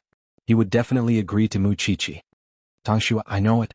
But I have no choice. You are Daddy's darling. You will definitely help Daddy solve this problem, right? Mu Group will to you. She looked at her. Dad, Mu Tangxue Mu. That's good. I'll wait for your good news. Mu Tangxue was upset. But she could not do anything about it. Apart from hating Mu Chichi, her father was now added to her list of enemies. Mu Chichi always had someone to take the blame for her when she was still around. That was why she never knew that Papa Mu would treat his own flesh and blood like this. No wonder Mu Chichi did not want to come back. But she would not be as weak as Mu Chichi. She would not leave the Mu family. Because she would get everything from the Mu family in the end. Then she would chase all the people she hated away. She would also chase Mu Chichi out of the country and never let her in again. Wasn't it just a slap and an apology? Who wouldn't? After returning to the classroom, Mu Tangxue walked up to Mu Chichi. Before Mu Chichi could react, she suddenly slapped herself and apologized to Mu Chichi. Sister, it's all my fault. I shouldn't have said something like that. Please forgive me. Didn't you say that I killed Grandma? Mu Chichi turned around and asked Mu Tangxue. I was just angry. That's why I said it. I'm innocent. Please forgive me. I won't say anything like that again. Qian Qian's eyes widened when she saw Mu Tangxue suddenly apologizing to Mu Chichi. She did not expect to see such a scene. What a long time to be alive. Speak louder. I can't hear you. Mu Chichi demanded. Mu Tangxue slapped herself again, this time with an even louder voice. Sister, please forgive me. It's my fault for talking nonsense and causing you to be misunderstood by everyone. You didn't kill Grandma. I've wronged you. What? This time the whole class heard it. Then he sighed. Mu Chichi was finally satisfied. She stood up and said to Mu Tangxue, if you provoke me again, I can be even more ruthless. It's not a big deal. I'm sorry, sister. Get out of my sight. Mu Tangxue did not meet anyone's gaze. She lowered her head and returned to her seat. Soon, the teacher came in and announced that Mu Tangxue would be transferred to Class 5. She was told to pack her things and personally escorted her out. White Lotus Mu is finally gone. Feels like the air in the classroom is so fresh now. Qian Qian stretched lazily. She was very happy. Chichi, how did you make that White Lotus apologize to you? It's nothing special. It's just a self-inflicted wound to kill 1,000 enemies. Mu Chichi replied. And do you think she could stop her scheming mind? I humiliated her today. In the future she would only come at me with more vicious methods. It's just that now is not the right time. It's really complicated between you sisters. Still, it's good that she's transferred. At least, out of sight, out of mind, right? Xiao Xiao had said that there would be many classes waiting for her. That was why she did not have the time to entertain Mu Tangxue. She had said that she must become stronger. She would never let the Mu family step over her. Once the bell rang, Mu Chichi headed out of the classroom. Perhaps the news of Mu Tangxue slapping Mu Chichi as an apology had spread. The other students were now looking at Mu Chichi strangely. Still, she did not care. Mu Chichi pretended not to see Mama Mu, who had come to pick Mu Tangxue up at the school gates. They brushed past each other. Chapter 63.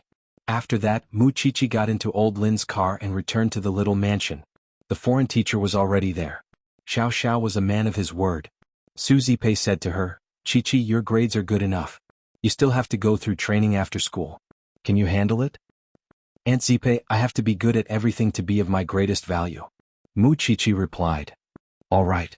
Young Master Sheng will come to see you later. He said that he's taking you out for dinner. Mu Chichi couldn't help chuckling at Su Zipei's words. Xiao Xiao was getting better at using his position for personal gain. Recently, he had taken her out to do bad things under the pretext of advising her. Mu Chichi didn't think much about it. She returned to her room to change her clothes and went to the study. Aside from studying, there was also music, chess, calligraphy and high-class etiquette. Mu Chichi didn't want to lose her socialite temperament after leaving the Mu family and losing that environment. In fact, she didn't want Xing Xiao to be a joke in the future. After an hour of wine lessons, Mu Chichi sent her teacher downstairs. She found Xing Xiao sitting in the living room, looking as if he was in a painting. Chichi, what are you looking at? Young Master Sheng has been waiting for you. Su Zipei quickly said. He's so busy. Don't keep wasting his time. I'll come down right after I change. No need. Xing Xiao closed the high school textbook he was flipping through and gestured with his eyes for Mu Chichi to leave. Mu Chichi nodded and followed behind him. Once Mu Chichi got into the car, Xing Xiao put his arm around her neck and kissed her on the lips. Xiao Xiao, I'm taking you to change your image today. Xing Xiao drove Mu Chichi to a high-class image management center.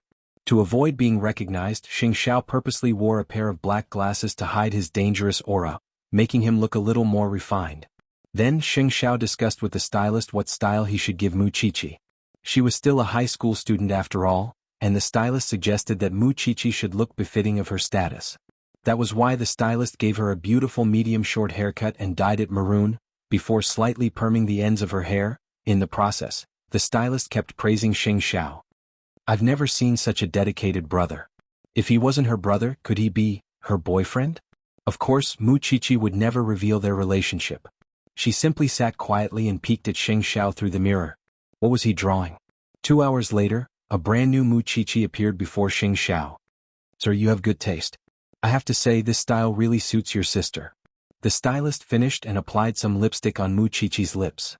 Meanwhile, Xing Xiao stared at Mu Chichi's thin, tender lips, reluctant to look away for some time. So, brother, how is it? Xing Xiao withdrew his gaze and nodded. Not bad. Mu Chichi liked the flamboyant smell too, because it matched Xing Xiao's temperament very well. Then they left the image management center together.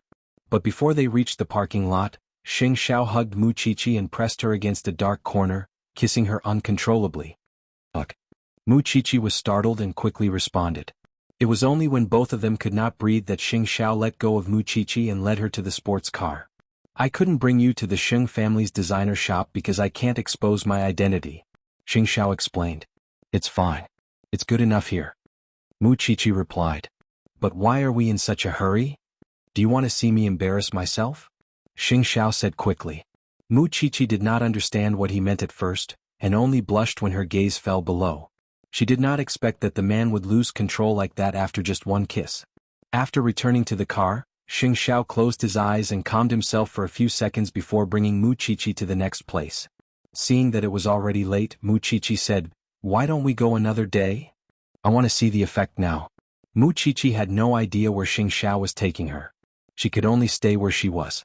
Then Xing Xiao brought her to a quiet and elegant place. It was a small courtyard that was decorated in a Japanese style. Soon, a woman with a tattoo on her arm came out. She smiled when she saw Xing Xiao and Mu Chichi. "You two must be my special guest today, right? I heard that you are the best tattoo artist in Jianchuan, so I made an appointment to come here." "I know. That's why I'm waiting for you too. But I have a question. What's your relationship with me? You should know that a tattoo is something that will last for a lifetime. It's very painful to wash it off. I've had many guests here. They would get the tattoo and wash it after that. So, I hope you two can be careful and avoid physical pain." The female tattoo artist in her 30s asked them. "Brother and sister?" Mu Chichi replied. "Lovers?" Xing Xiao replied. Mu Chichi and the tattoo artist were stunned when they heard the word, lovers. "Little girl, are you still a student?" "She's my possession," Xing Xiao replied. The tattoo artist smiled. She was smart enough not to ask further. Since they were high-class guests, she just needed to take care of them. "What kind of tattoo do you want? Where do you want it?" Xing Xiao gave the tattoo artist the drawing he had just drawn. "This is the English abbreviation of our names. You just need to make a sample according to the size I gave you." She had to admit that Xing Xiao's English handwriting was really beautiful. Moreover, it was just a normal size. Mu Chichi did not have to suffer much. "Then where should I tattoo?" Xing Xiao walked to Mu Chichi. He used his index finger to lift the hair on Mu Chichi's right ear. He looked at her earlobe and said, "Here." It was tattooed on the edge of her earlobe. It was like wearing a ring earring. It was not very eye-catching. But it was very unique. "It's so special." The tattoo artist nodded. She could not help but admire Xing Xiao's suggestion. It looked like a stamp. This kind of naked possessiveness really gave people goosebumps, but it was also very enviable. "What about you, sir?" Xing Xiao let go of Mu Chichi. Then he turned around and pointed at his left collarbone. "Here." It could be hidden with a shirt. It was very convenient. But as long as he thought about it, he would be able to touch it. It was good. "Xiao Xiao, you want it too?" Mu Chichi was shocked. "What? You don't want to use your name?" Xing Xiao looked at her dangerously. Chapter 64. "Since the two of you have decided, please enter our workshop." The tattoo artist said to the two, "Little girls, don't be afraid. Your location is on your earlobe and the area of the tattoo isn't big, so it won't hurt. Don't worry." Mu Chichi grabbed Xing Xiao's hand. Her palms were already sweating. Xing Xiao patted her head with his other hand and snorted. "I'm here. What are you afraid of?" "I'm just nervous." Mu Chichi replied. "I'm so nervous." But at the same time she was very excited. There would be an unbreakable connection between her and Xing Xiao, and there would be a strong sense of belonging in her heart. She was Xing Xiao's and Xing Xiao belonged to her alone. It was a private property marked with his name. Then the two of them entered the tattoo studio. At this time the tattoo artist said to the two of them, "Please sit down." Moreover, tattooing each other's names on each other's body is like exchanging rings. I don't know if you feel this way, it's very sweet. Under the soft light, Mu Chichi stole a glance at Xing Xiao. Did Xiao Xiao feel that way too? Was he happy? Soon the tattoo artist had finished drawing the tattoo.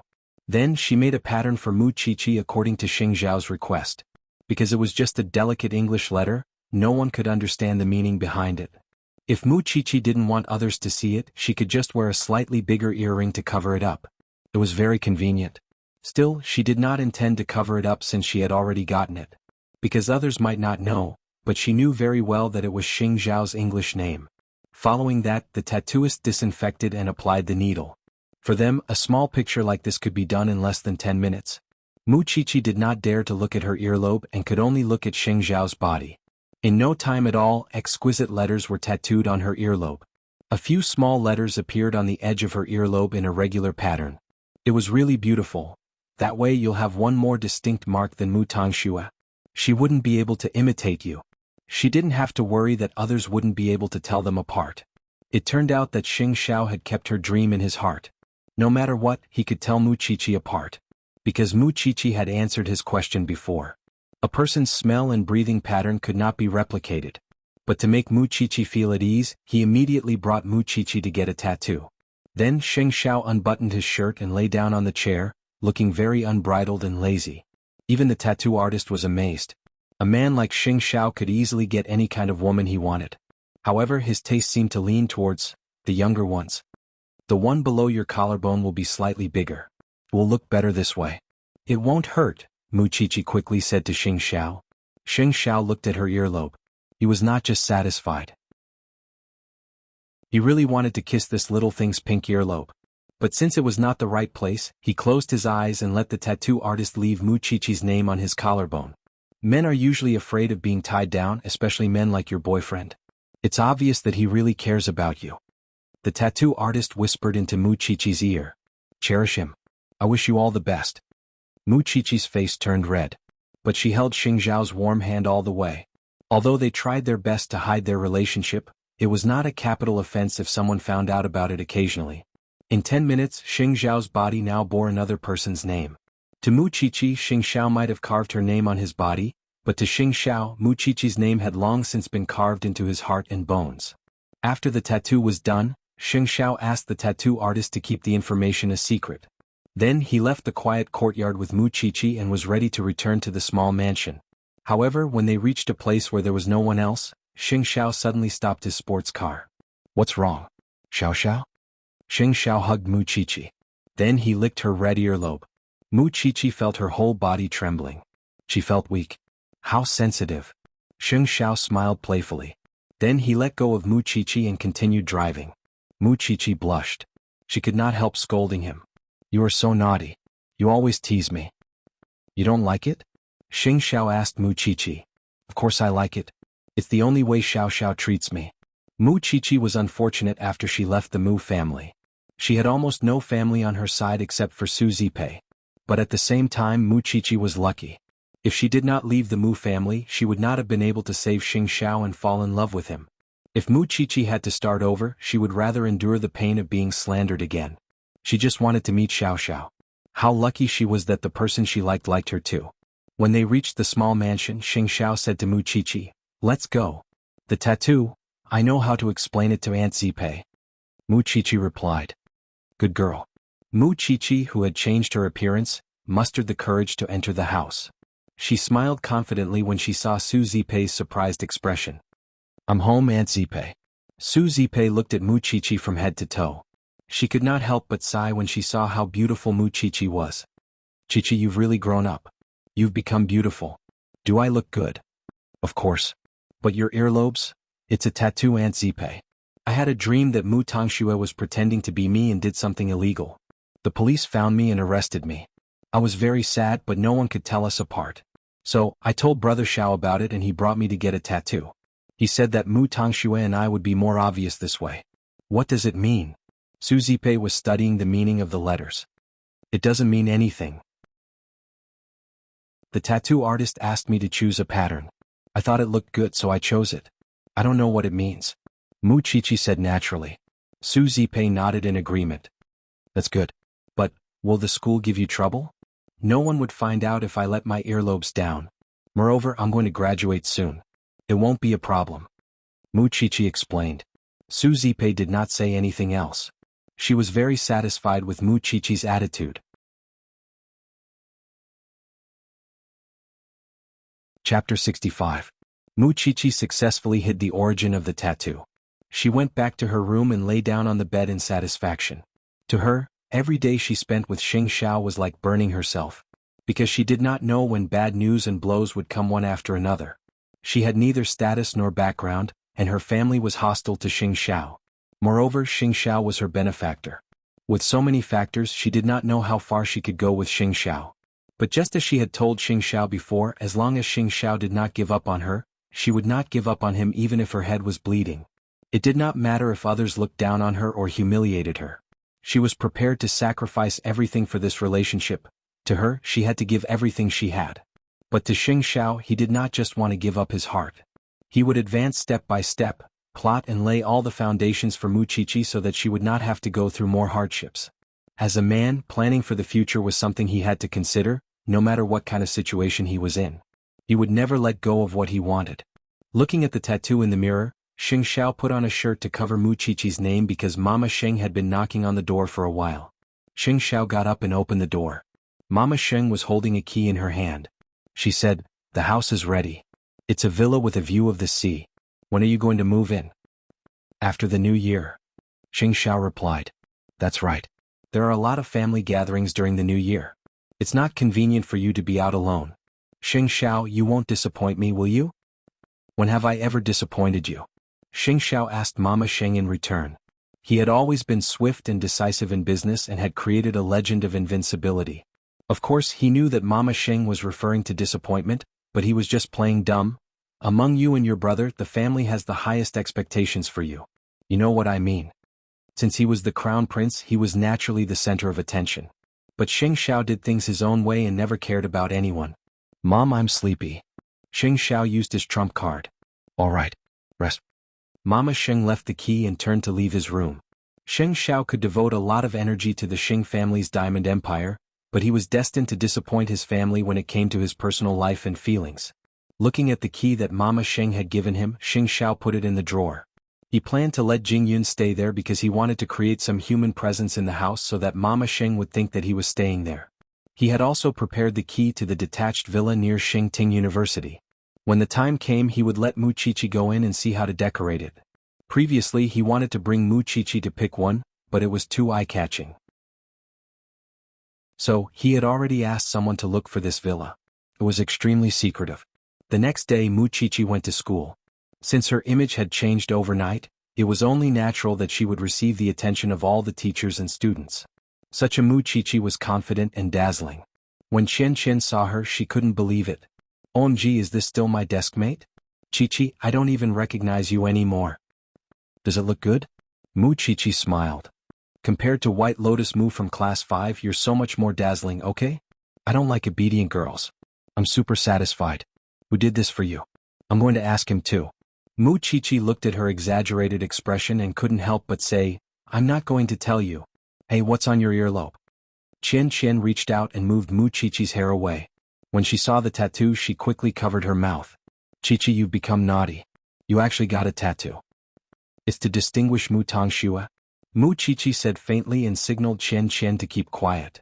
"But it's obviously a person's name. Hurry up and tell me. Who did you tattoo?" Qian Qian knew what her youngest daughter was thinking. She knew that Mu Qiqi wouldn't simply tattoo a name on her ear. "That, the person you had a crush on in your diary?" Mu Qiqi nodded as if admitting it. "So romantic. I want to go too." Qian Qian hugged Mu Qiqi and played with her. Then she covered Mu Qiqi's tattoo. "Qiqi, I know that you do everything secretly and don't want others to know. But I'm not someone else. I'm your good friend Qian Qian. Mu Tongxue can't be your good little sister, but I can be your good big sister. Do you understand? You can come to me if you need me." "I know, Qian Qian." Mu Qiqi was very touched. Qian Qian really told her everything. However, she didn't hide it from Qian Qian on purpose. She just hoped that when the time was right they would meet again. On the other hand, Mu Qiqi's appearance today had become a hot topic in the school. After all, everyone knew about her and Mu Tongxue. The two sisters were fighting each other, neither willing to let the other go. Still, judging from the current situation, Mu Qiqi definitely had the upper hand in every aspect. Whether it was her grades or the recognition of others. Mu Tongxue had been exposed several times in a row. That was why she was like a street rat in the school. Even though she was transferred to class 5, there were only one or two girls who could get close to her. Especially when she saw how dazzling Mu Qiqi was now, Mu Tongxue could only do the work that Papa Mu arranged for her to numb her nerves. Because she didn't want to fall behind Mu Qiqi. She would be the person in charge of Mu Group in the future. But what about Mu Qiqi? She was just a sponsor. She had no background. There was no future for her in the future. However, Mu Tongxue's grades dropped even more when the final exam results of the semester were released. It would be difficult for her to get into Xingting University. Mu Tongxue was very worried about that. Mama Mu couldn't help but think of her previous idea. She wanted to change the grades of the two sisters after the college entrance exam. She didn't think it was necessary before. But now, she felt that she had to prepare for it as soon as possible. After all, there was not much time left after the new year. Speaking of the new year, The semester was coming to an end. But Mu Qiqi thought that Xiao Xiao would be busier during this period. Moreover, there were so many people in the Xing family. They would definitely celebrate the new year together. That meant that she could only spend the new year with her aunt. Xiao Xiao wouldn't be able to leave, would he? That night, the two of them went on a date as usual when Su Zipei was asleep. However, Xing Xiao didn't bring her to the revolving restaurant or other places that she was familiar with. Instead, they went to the new villa area. When the sports car drove into an unfamiliar place near Xingting University, Mu Qiqi suddenly realized something. Xiao Xiao, this is Xingting University's campus. Chapter 66. Mu Qiqi's heart was beating wildly. She was not mentally prepared for that.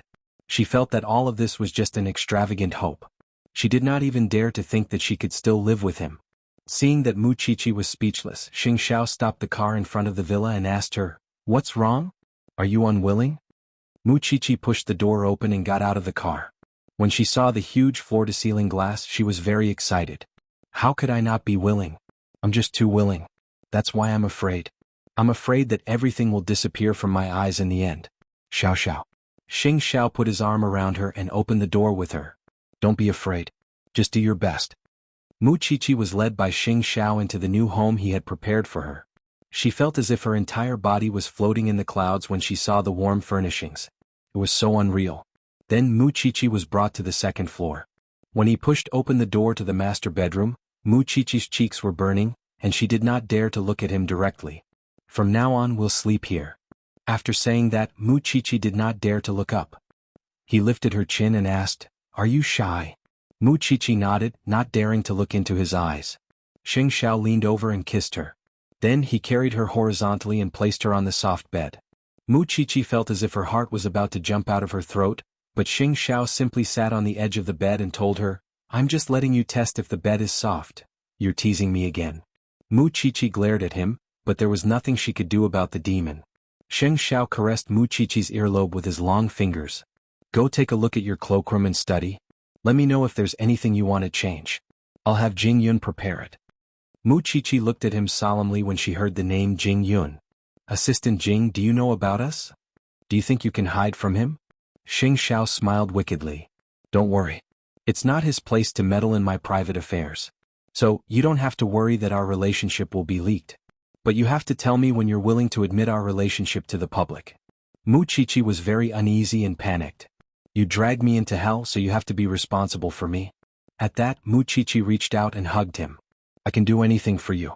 Xing Xiao smiled and patted her head. "Just sleep here tonight. I'll send you back tomorrow morning." "Huh?" Mu Qiqi did a double take. Could it be that Xing Xiao wanted to? "What are you thinking? Little rascal?" Xing Xiao smiled mockingly and got up from the bed. "Take a shower by yourself. I'm going to the study for a video call. There's something I need to deal with in the United States." "Then, where are you going to sleep? Where do you think I should sleep?" Xing Xiao asked seductively beside Mu Qiqi's ear. Mu Qiqi's body softened, but she did not have time to think because Xing Xiao had already stood up and walked towards the study. What about her? After a nice shower, Mu Qiqi did not dare to think too much. She was afraid, but she would not stop him if he really wanted to. After all, she would do anything for the one she loved. So Mu Qiqi took a shower in the bathroom. But she did not put on her clothes, and simply wrapped herself in a bathrobe and lay down on the bed. She was very nervous and her mind was running wild. She was afraid that Xing Xiao would think that she was not simple, and would think of ways to seduce him. But her feelings were really complicated.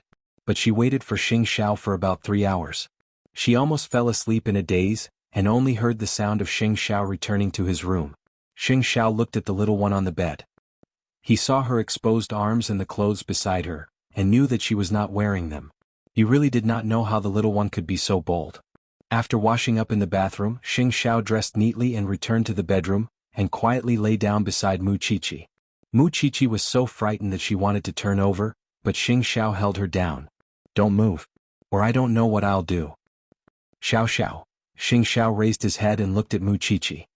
He caressed her earlobe with his finger and said softly, "I want you, but not now. At least, when you go to university you will no longer be a little thing. Don't be easily coaxed by men. Even though I'm the only man you could have in this life. With that, Xing Xiao kissed Mu Qiqi's forehead and lay back down. Sleep. You have to wake up at 5. How could Mu Qiqi fall asleep under such circumstances? In her new home, with Xing Xiao lying beside her, Mu Qiqi felt that her life had been turned upside down by Xing Xiao.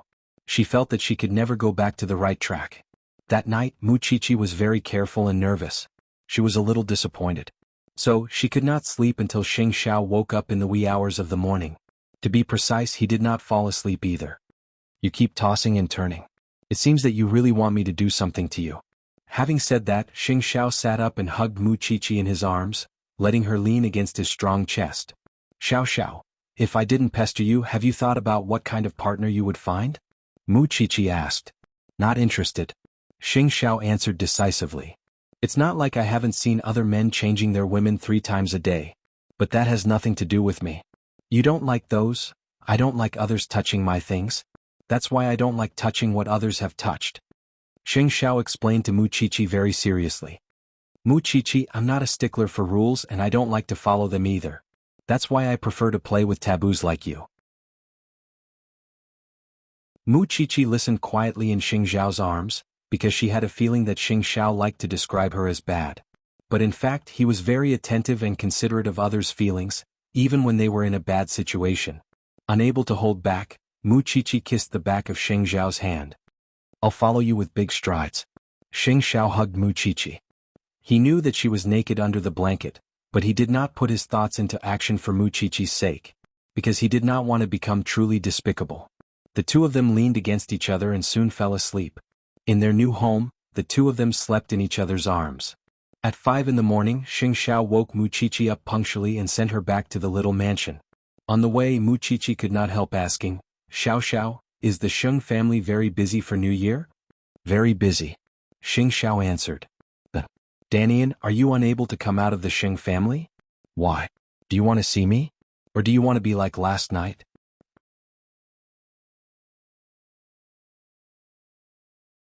Chapter 67. You evil little thing. Xing Xiao sneered. Then he stopped the car near the villa. Just stay at home. I will come back to find my heart. What do you mean? You took my heart. Who else can I ask for it if I don't ask for it? Then he kissed Mu Qiqi's lips. Mu Qiqi laughed. It was so sweet. Then she pushed the door open and went home. Although she felt sorry for her aunt, she felt that she had gone crazy. Soon the school announced that it was a holiday. However, Mu Qiqi did not have the life to take a holiday. She had spent the whole holiday studying so that she could become stronger. She wanted to improve herself in all aspects. Meanwhile, under Papa Mu's introduction, Mu Tongxue was also meeting some business friends or socialites, starting to interact with them. Of course, it was only a few months before the college entrance examination. Mu Tongxue showed her anxiety. She fainted a few times at home. Mama Mu could not stand it any longer, and told Mu Tongxue about her previous plan. Although it's risky, I think your sister is more confident with her results. I've already asked around and all you need to do is pay. After the college entrance exam, your sister's results will be yours. Mu Tongxue nodded. That's right, Mu Tongxue. Mu Tongxue did not say anything. But she nodded to gain her father's trust. Mommy, you are the best to me. Even so, you still have to do your best. If the exchange fails, you can still keep your results. Do you understand? Mu Tongxue knew that very well. Although she wanted to hand in a blank paper and let Mu Qiqi score 0, it was not realistic. Moreover, it would be easy to be discovered. So, Mu Qiqi could only take advantage of it. Recently, your father has brought you to visit many of his friends. It seems that he trusts you more and more. Study hard. In the end, Mu Group will be yours. I understand, Mommy. She would let Mu Qiqi enjoy herself for a few more days. When the results of the college entrance examination were out, she would cry all over again. Mu Qiqi patiently attended all sorts of tutoring sessions, but realized that her aunt seemed to be more willing to spend time on grooming herself in the last few days. Mu Qiqi paid close attention to Su Zipei's every move, and could not help asking her before dinner, Aunt Zipei, you've changed recently. Su Zipei was stunned. You saw through me? Aunt, if there's anything you can tell me. Mu Qiqi held Su Zipei's hands and said, Do you still remember your vice principal? Su Zipei asked. So he lives nearby too. I saw him going out several times when I went to buy groceries, so he pursued you? Mu Qiqi asked excitedly. I don't know what he sees in me. Maybe I was mistaken. You know, although your uncle was chased out of Jianchuan, I still have a clean break with that scum. Plus, you need to take care of me. How could I think about those messy things? Mu Qiqi thought of their vice principal, a cute uncle in his early 40s. He was a good match for her aunt. In fact, the vice principal had already noticed Su Zipei when she attended Mu Qiqi's parent-teacher conference. Later he was very excited when he found out that she was in the villa area. So he could not help but talk to Su Zipei. After a while, how could Su Zipei not understand what he meant? Aunt Zipei, if he is really a good person, why can't you agree? Don't sacrifice your life for me. Mu Qiqi held Su Zipei's hands and said, "It's still not appropriate.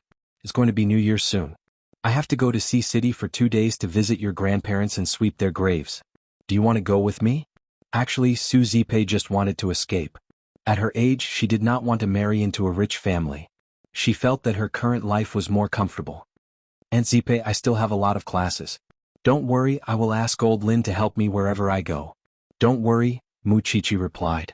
"No, you can take old Lin with you. At most, I won't go out for a few days when you are not home."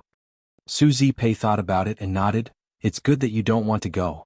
When your grandparents were still alive, they didn't treat you well. There's no need for you to go and see them. However, I won't be taking Elder Lin away. You can go wherever you want or find your classmates to play. But there's one condition. You must keep in touch with me." "I understand, Aunt Zipei."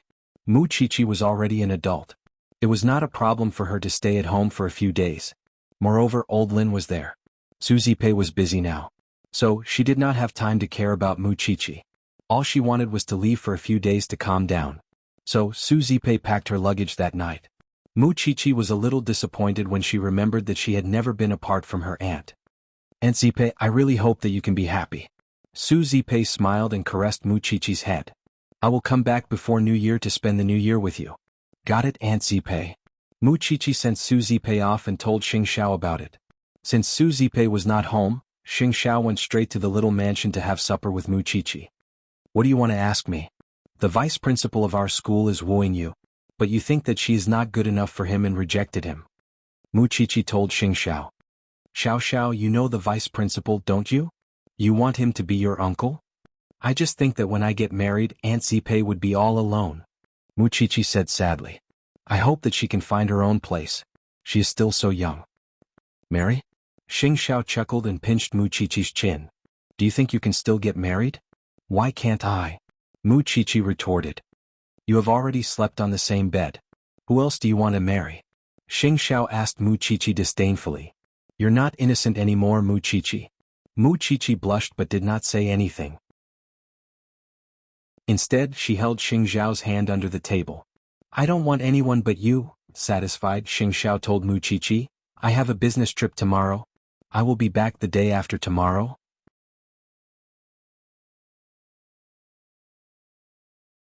Chapter 68. As if it was a prank, Xing Xiao suddenly approached Mu Qiqi and whispered into her nose, "What about tonight?" Mu Qiqi did not dare to move and could only answer honestly, "It's your home. You can stay wherever you want." "What? I want to sleep in your bed tonight?" "Then Mu Qiqi quickly pointed at Su Zipei's room. "I'll sleep in Aunt Zipei's room." "What? I want you to stay with me?"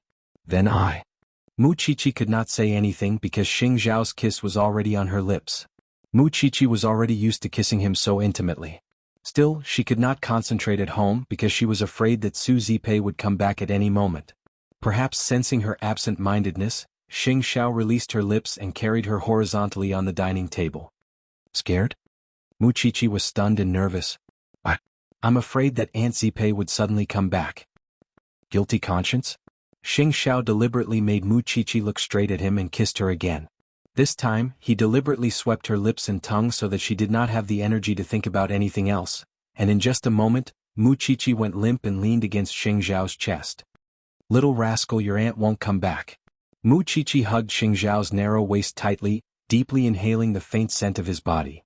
"Xiao Xiao, how could I like you so much?" Xing Xiao took the chance to pick her up and walk step by step to her little room. Mu Qiqi was so nervous that her heart was beating like a drum. She was afraid but at the same time expectant. Soon Xing Xiao kicked open the door to Mu Qiqi's room. He had not entered Mu Qiqi's room since the little mansion was given to them. Seeing that her room was filled with books, Xing Xiao put Mu Qiqi on the bed and held her hands. Are you looking forward to it? Mu Qiqi blushed and could not help biting her thin lips. Xing Xiao chuckled and let go of her. You wish. Mu Qiqi knew that he was teasing her. So she got up and locked the door. Now she would not be afraid even if Su Zipei came back. However, Xing Xiao laughed out loud. Little rascal, you don't have the slightest potential to do bad things. My car is down there. Before I met you, I never dared to do such a thing. Mu Qiqi confided in Xing Xiao boldly. I won't be kissing and hugging a man so frequently at this age. I won't be teased by him in all sorts of places. Xing Xiao sat on the bed, his eyes glinting with a sharp gaze. He was like a sharp eagle staring at his prey. She could only take out her pajamas from the closet and said to him, I'm going to take a shower, go. Xing Xiao lay on the small bed and said, I'll leave in a while. Then I won't bother with you anymore. You're too despicable. With that, Mu Qiqi entered the bathroom. Suddenly she remembered the night she was sold. Xing Xiao was injured and sat outside waiting. In the end, he even called the hotel manager over just to open the door for him. Now that he thought about it, the situation was completely different. Mu Qiqi quickly finished her shower and returned to the bedroom, only to find Xing Xiao lying on her bed with his eyes closed. Mu Qiqi smiled knowingly. Just as she was about to cover him with the blanket, he rolled over and pinned Mu Qiqi beneath him, locking her firmly. Sleep, Xiao Xiao. I told you you're too young. Xing Xiao made his stance clear, but changed his position so that Mu Qiqi could lie more comfortably. It was the first time Xing Xiao spent the night in Mu Qiqi's room. For Mu Qiqi it was another kind of shock. She liked this man too much. That was why she was willing to take the risk. In the dark, Xing Xiao kissed Mu Qiqi's forehead and her alluring earlobe. The little one had no idea how torturous she was. That was why Xing Xiao waited until Mu Qiqi fell asleep and checked the safety of the little mansion before driving away. After all, he was not confident that he would really swallow the little one if he stayed. It was hard to imagine that the great crown prince of Huangyao would have to restrain himself if he wanted a woman. Because he was waiting for the apple to ripen. When the day came when it turned red, he would eat the little one until nothing was left. The next day Mu Qiqi was woken up by her phone ringing. She quickly woke up when she saw that it was her aunt, because she thought that Xing Xiao was still in the mansion. But when she saw that the room was empty, Mu Qiqi answered the call. Aunt? Qiqi, are you okay being alone at home? Are you scared? Su Zipei, who was in the car, wanted to call Mu Qiqi to make sure she was safe. Don't worry, Aunt. I'm fine. Mu Qiqi quickly answered. That's good. Have fun with your classmates today. At the mention of classmates, Mu Qiqi only remembered that she had a date with Qianqian. So, she quickly got up and hurried to the place where she had agreed to meet Qianqian. Qianqian panicked. Why are you only here now? I fell asleep. I'm sorry, Qianqian.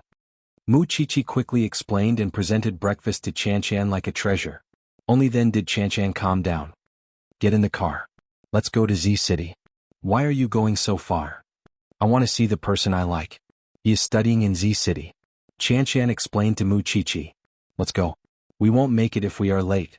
Mu Qiqi did not tell Xing Xiao where she and Qianqian were going. And Xing Xiao did not tell Mu Qiqi where he was going. When they arrived in Z City, Qianqian brought Mu Qiqi to the entrance of a private high school. Mu Qiqi looked at Qianqian's expectant face and could not help but smile. So you are in love too? We are all adults.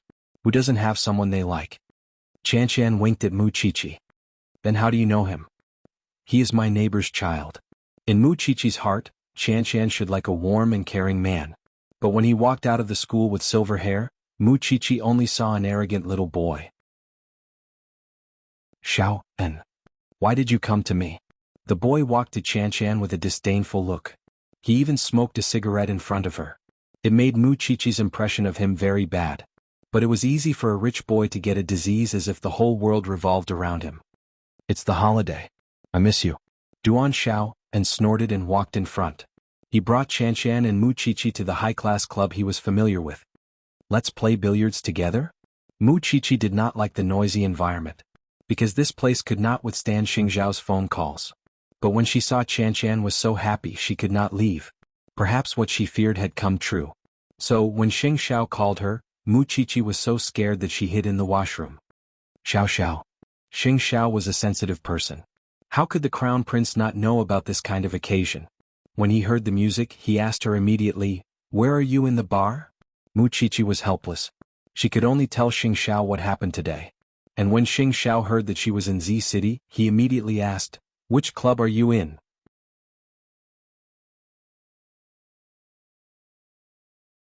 Chapter 69. Stay there and don't move. Mu Qiqi hung up the phone and returned to the hall. She could not help but sigh when she saw so many rich young men and ladies squandering their time in the club. Sometimes, the world of the rich could be very dangerous. Qian seemed to be used to such an environment. It completely changed Mu Qiqi's understanding of Qian. "Come here, Qiqi. I haven't introduced you to each other." Qian waved at Mu Qiqi, who was sitting by the window and looking at the scenery. Mu Qiqi did not like this kind of occasion, but she still walked to Qian. "Xiao, and this is my good friend Mu Qiqi. Qiqi, this is my boyfriend Duan Xiao." Mu Qiqi glanced at him and then looked away. She did not like the kind of boy who deliberately dressed up to make others stay away from him. That was a boy who had not grown up. Duan Xiao and held the cue and sneered at Mu Qiqi. "Your friend does not know how to play, does she? She is shy. She is a good girl." "What is a good girl doing here?" Duan Xiao and glanced at Mu Qiqi contemptuously. "Qiqi does not like this place. So I will play with you for a while. Then we will leave." Qian knew that her friend was cautious, but she did not forget to protect her. "Up to you." Qian stood up and played basketball with Duan Xiao, and Mu Qiqi was bored. Her tattoos and her attire did not make her look like an obedient child. But her eyes showed that she was a newbie. Very soon, a tall figure entered the Dynasty Club and was looking around for something. Perhaps it was because of his demonic aura which coincided with the club, so many men and women whistled at him along the way. At this time, Mu Qiqi was lying on the sofa in a daze. Duan Xiao and Qian saw Xing Xiao first. "I did not expect to see him here." Duan Xiao and pointed at Xing Xiao with his chin. "Who is it?" "The Crown Prince of Huang Yao." Duan Xiao and said. Qian turned around and saw Xing Xiao. She immediately understood why Duan Xiao and was surprised. After all, she knew how famous this man was in Jianchuan. Mu Qiqi did not see Xing Xiao until he walked in front of her. He grabbed her collar and lifted her up. When Qian saw that, she immediately walked over and defended her friend. "What are you doing?" Mu Qiqi was surprised to see Xing Xiao. She quickly said to Qian, "It's okay. You can play." Xing Xiao was too lazy to care about Qian. But to prevent the little one from being brought to such an occasion again, he did not forget to warn her. "Don't let me know that you bring her to such a place again. It's very safe here, like a wolf or a tiger." After saying that, Xing Xiao grabbed Mu Qiqi and left. Mu Qiqi quickly resisted. Xiao, let me tell Qian. After all, she brought me out to play today." Xing Xiao let go so that Mu Qiqi's feet touched the ground. Mu Qiqi took a deep breath and said, "1 minute." Then she returned to Qian and looked at her widened eyes. "Qian, when are you leaving?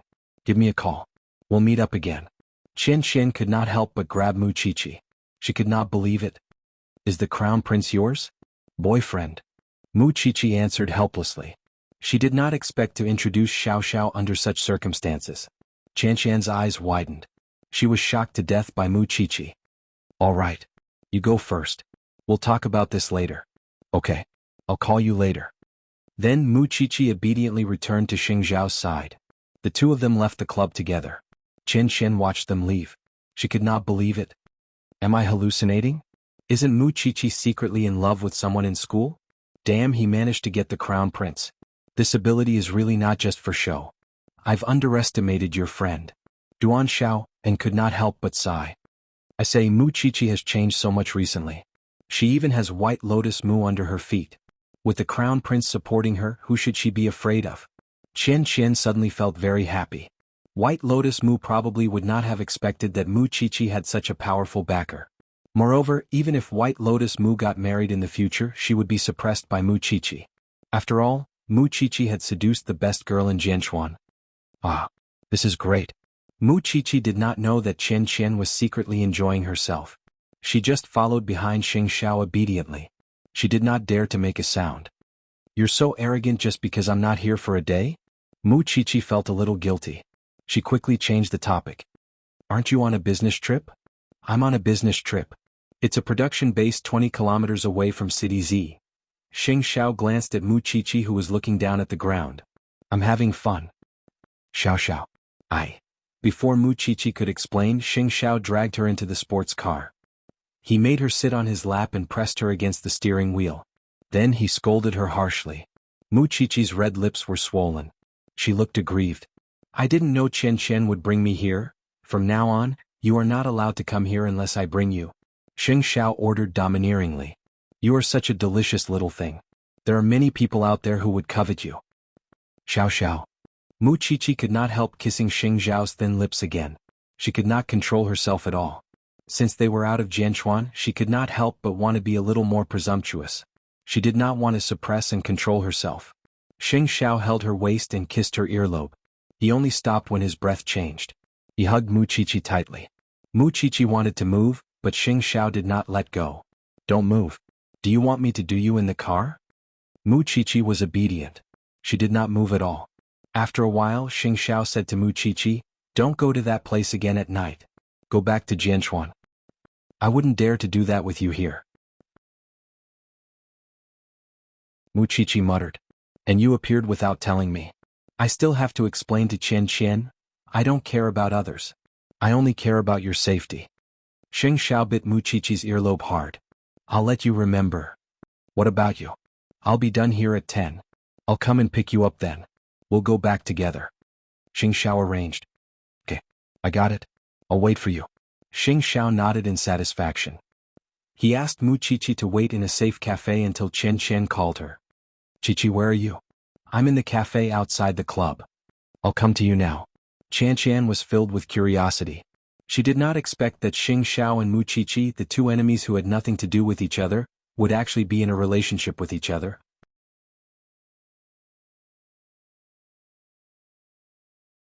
Chapter 70.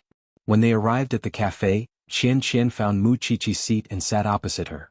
Tell me honestly, what's going on?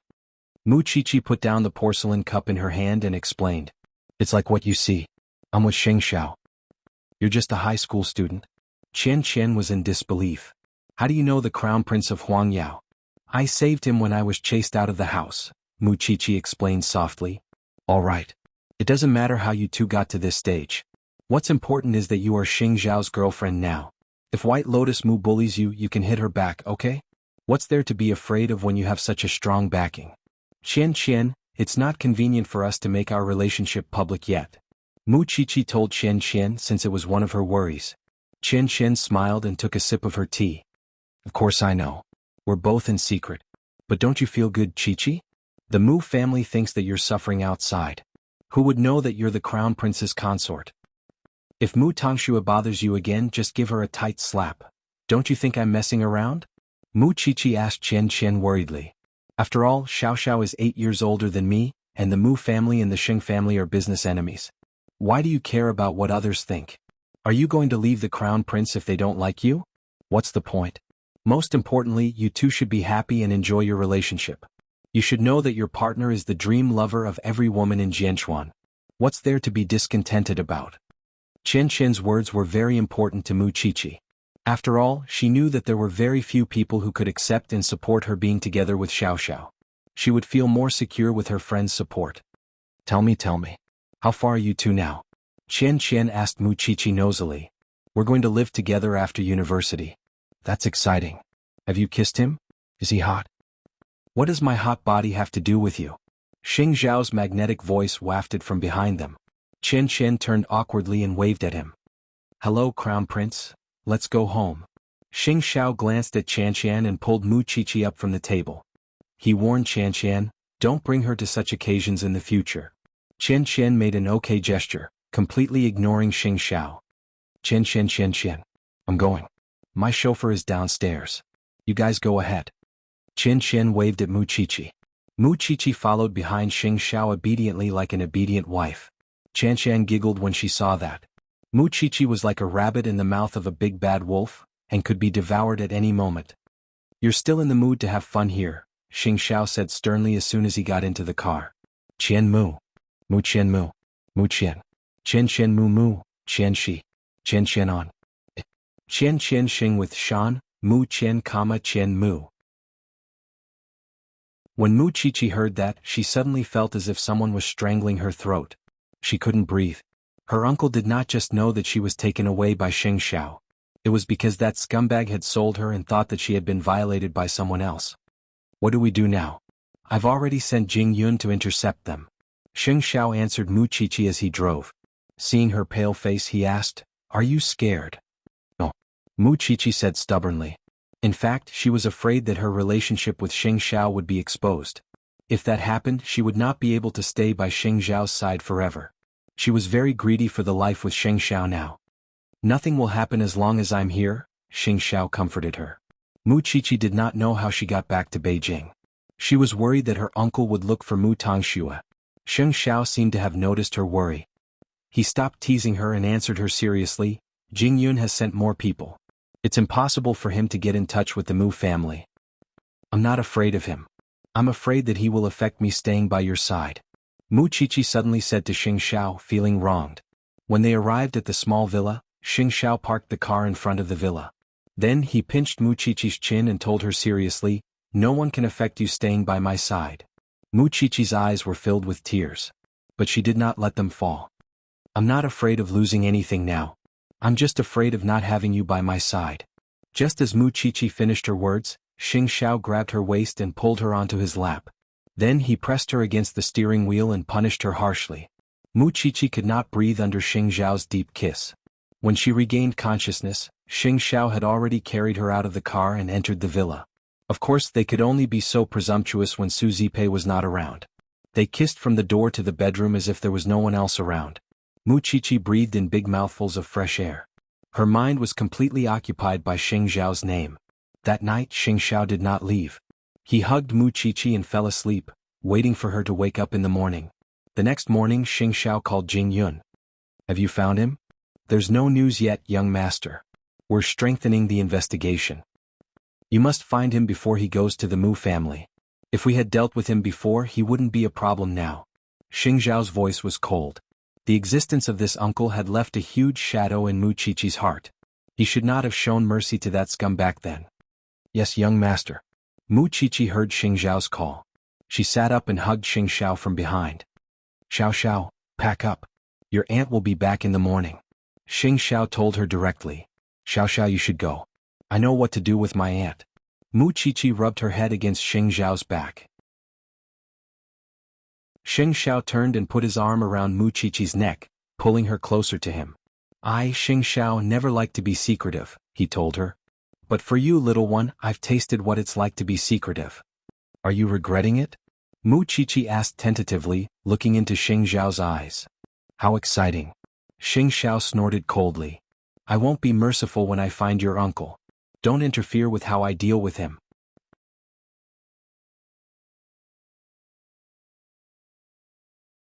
Chapter 71. After Xing Xiao left, Mu Qiqi quickly got out of bed and tidied up the room, afraid that Su Zipei would notice that a man had been in the room. Fortunately, Su Zipei's mind was focused on that scumbag when she got home. She did not even notice if a man had been lying on the big bed in Mu Qiqi's room.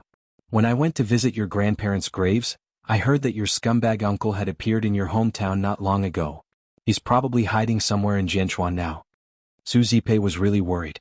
If that scumbag went to the Mu family and let them know that Mu Qiqi was sponsored by Xing Xiao, the Mu family would never allow Mu Qiqi to stay in the small mansion no matter what.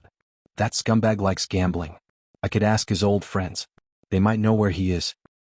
And it's too dangerous. So, Brother Jing has already sent Assistant Jing to investigate. Mu Qiqi comforted Su Zipei. "I don't want to see you being bullied by him again. But, Aunt, if we find that scumbag, would you consider getting a divorce?" Mu Qiqi asked Su Zipei.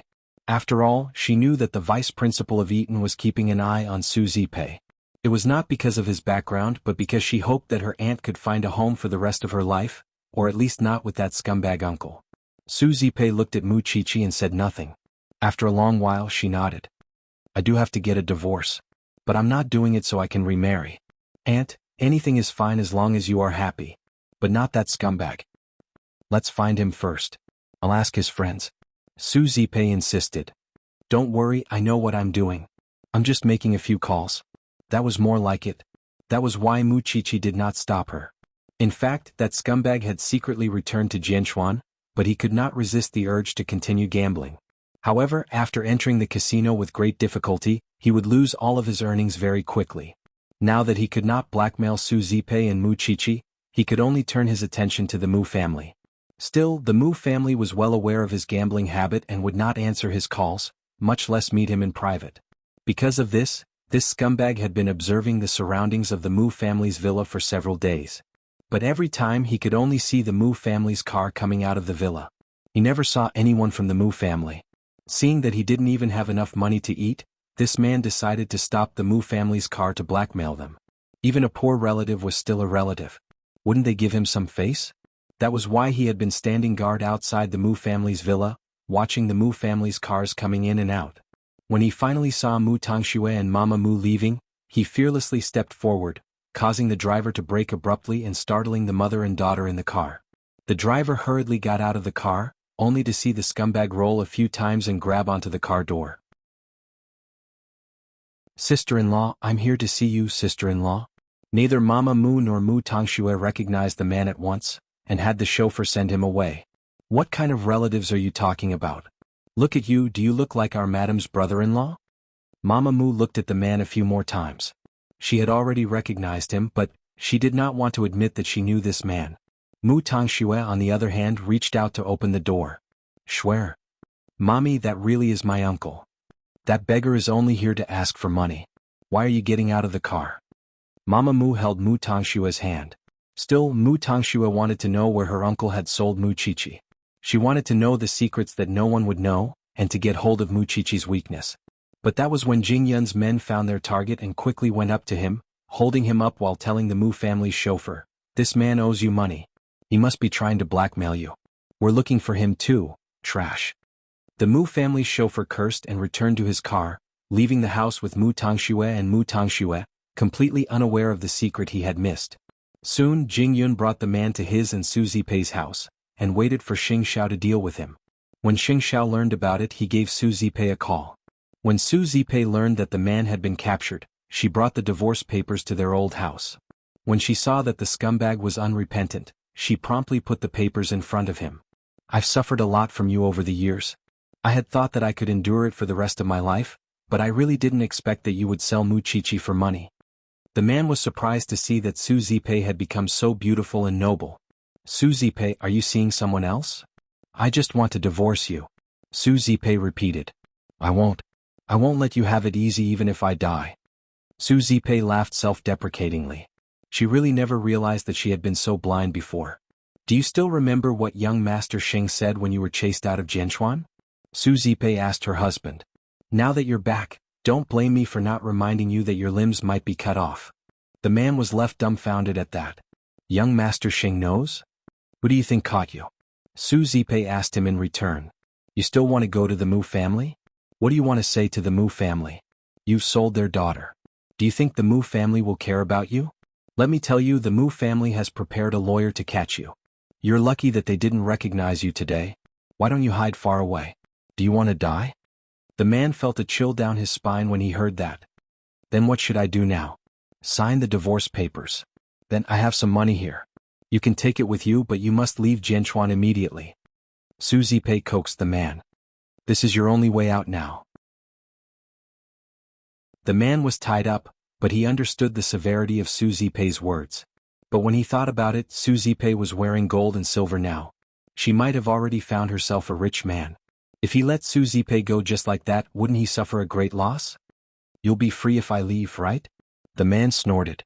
He would not let go even if he was tied up. "No way. Unless you give me 1,000,000 yuan, I'll leave immediately." Su Zipei was shaking with anger. She really wanted to cut that bastard down with a knife to protect Mu Chichi. But Xing Xiao had told her that if she failed to persuade him, he would do it himself. She had no choice but to tell Xing Xiao the truth since she could not handle it now. When Xing Xiao received Su Zipei's call, his eyes flashed with cold flames. "I have my ways to deal with scum."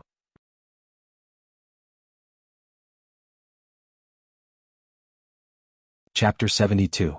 Then Xing Xiao asked Jing Yun to prepare a few things, and only drove to the slums when everything was ready. Meanwhile, Su Zipei was still trying to persuade the man, but Xing Xiao was not that patient. The door was opened and the scumbag was still tied up on the chair. He was a little afraid when he saw Xing Xiao. Young Master Xing, how have you been? You're quite bold. You don't even listen to me. Xing Xiao sat down on a clean chair and leaned against it. I heard that you won $1,000,000, he said to the scumbag. Xing Xiao had stood up for Mu Qiqi before, but he was still poking his nose into her business. Wasn't the answer obvious? Xing Xiao had taken good care of Mu Qiqi and Su Zipei. So the scumbag mustered his courage and said, Young Master Xing, Mu Qiqi is already with you. Do you think it's too much for me to ask for $1,000,000? To you it's just a drop in the bucket. Please be generous for once. Xing Xiao nodded. Since I'm in a good mood today, I'll give you a little. But I don't have $1,000,000, but I can give you $100,000. Do you want it? The scumbag wanted to bargain when he heard that it was only $100,000, but Xing Xiao cut him off. You won't have a single cent if you're greedy. The scumbag knew that Xing Xiao was not to be trifled with, and he just wanted to take the money and leave. It seemed that he had something on Xing Xiao and he could come back to extort more from him. All right, 100,000 it is. Then Jing Yun put the $100,000 in front of the scumbag. But before that, Xing Xiao had a condition. Sign here and you won't come back to Beijing from now on. No problem. You're too generous, young Master Sheng. And the divorce agreement. Jing Yun put the letter of guarantee in front of the scumbag, and had Su Zipei put the divorce agreement in front of the scumbag and untied him. But the scumbag only had eyes for the cash in front of him, and did not know what the letter of guarantee was. Although he was unwilling to sign the divorce agreement with Su Zipei, he could just deny it when he ran out of money. After signing, the man put the money into his pocket and praised Xing Xiao. Thank you, young Master Sheng. You're the crown prince after all. Su Zipei watched the arrogant man leave. She did not understand why Xing Xiao gave the man 100,000 and encouraged him. Young Master Sheng, I'm not the one who paid that 100,000 yuan. What that scumbag signed just now was not a letter of guarantee, but an IOU. It clearly stated the interest and the repayment date. As long as he doesn't take out 1 million yuan by tomorrow morning, I don't know what those debt collectors will do. Maybe they'll break his arms and legs? Xing Xiao chuckled. He could not hide his excitement in his words. She abruptly understood Xing Xiao's intentions. The nose of a debt collector is sharper than that of a private detective. As long as he dares to stay in Jianchuan, he'll either have to pay back the money or give up his life. As for the interest on the loan note, it would only snowball and roll bigger and bigger. At that time, if this scum still dared to appear in Jianchuan, his name would be read backwards. Then don't worry, he won't die. With those words, Xing Xiao left the house. He knew what he was doing. That's good. I'm just afraid that for me and Mu Qiqi, take his life?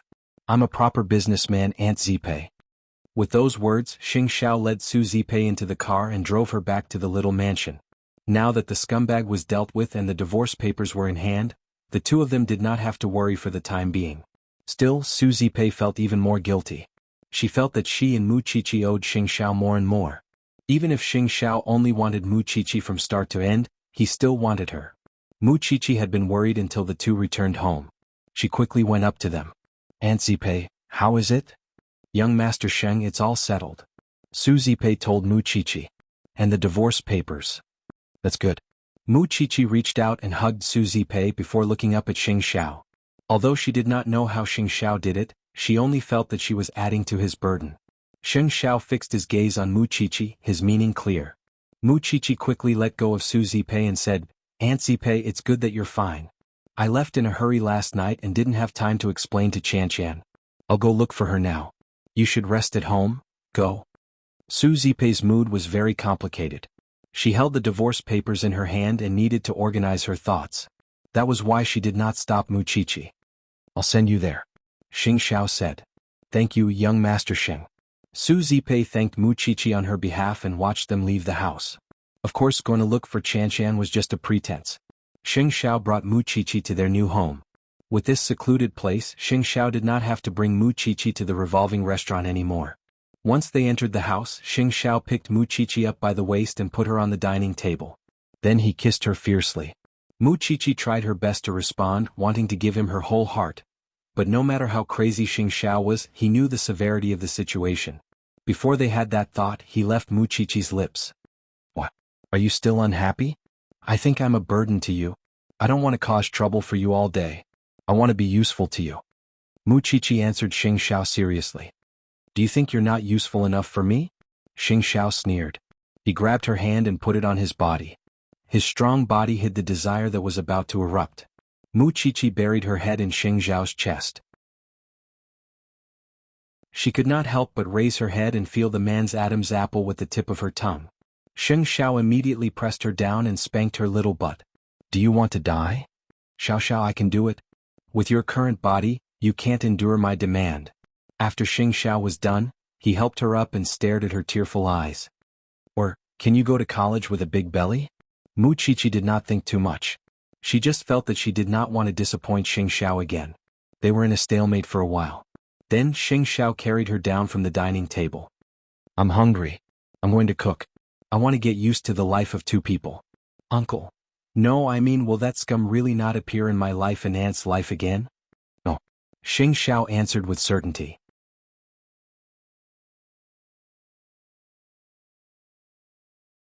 Chapter 73. One more question, Xiao Xiao. I don't know how to cook. Mu Qiqi looked at Xing Xiao helplessly. Do you? I'll make a bowl of noodles. Xing Xiao got up from the sofa, rummaged through the fridge and took out some ingredients. Mu Qiqi watched as Xing Xiao rolled up his sleeves and busied himself in the kitchen. She obediently stood beside him and helped him. It was as if a god was taking care of a rookie. Xing Xiao, on the other hand, was full of disdain. Although the noodles he made did not look good, Mu Qiqi still felt that it was enough. Because when the noodles were brought to the table, Xing Xiao said, No one dares to let me cook except you, little thing. Mu Qiqi took a bite and spat it out mercilessly. Xing Xiao immediately crossed his arms and glared at her coldly. Do you dare to spit it out again? Mu Qiqi thought about it and got down from her seat. She went to Xing Xiao's side and put some noodles in her mouth. She held Xing Xiao's handsome face, and before he could react, she had already put the noodles to his lips. Each of them ate half of it. Mu Qiqi's face turned red and she smiled. This way the noodles won't taste bad. Mu Qiqi, you're so naughty. Xing Xiao enjoyed Mu Qiqi's wholehearted care for him. No matter how bad the noodles tasted, there was a sweetness in his mouth. Isn't it because you taught me by example and taught me well? Xing Xiao hugged Mu Qiqi and pointed at the noodles in the bowl. Continue like just now. It was just past midnight. Mu Qiqi's uncle came out of the casino and was stopped by 3 men in black. They asked him to return the money. The man was a little confused. But when he saw the axes in their hands, he quickly begged for mercy. No, gentlemen, I really don't owe you money. I never borrowed money. And you said you didn't borrow money? Then what is this? As he spoke, the man took out the IOU he had signed during the day. It's clearly written here that you have to return 1 million yuan after midnight. If you're late for 1 day, you have to pay 2 million yuan. If you don't have money to pay the debt, you have to use your limbs to pay the debt. What? It's in black and white. You signed it yourself. Are you going to deny it? When the man saw the note, he suddenly thought of the guarantee that Xing Xiao had asked him to sign. No wonder Xing Xiao was being so generous. He had set a trap for him to jump into. He borrowed 100,000 yuan, and now he had to pay back 1 million yuan. Seeing the other party's acts, the man was frightened out of his wits. He quickly begged for mercy. Everyone, I signed a letter of guarantee during the day, not a promissory note. It seems like you don't want to have one hand and one foot now.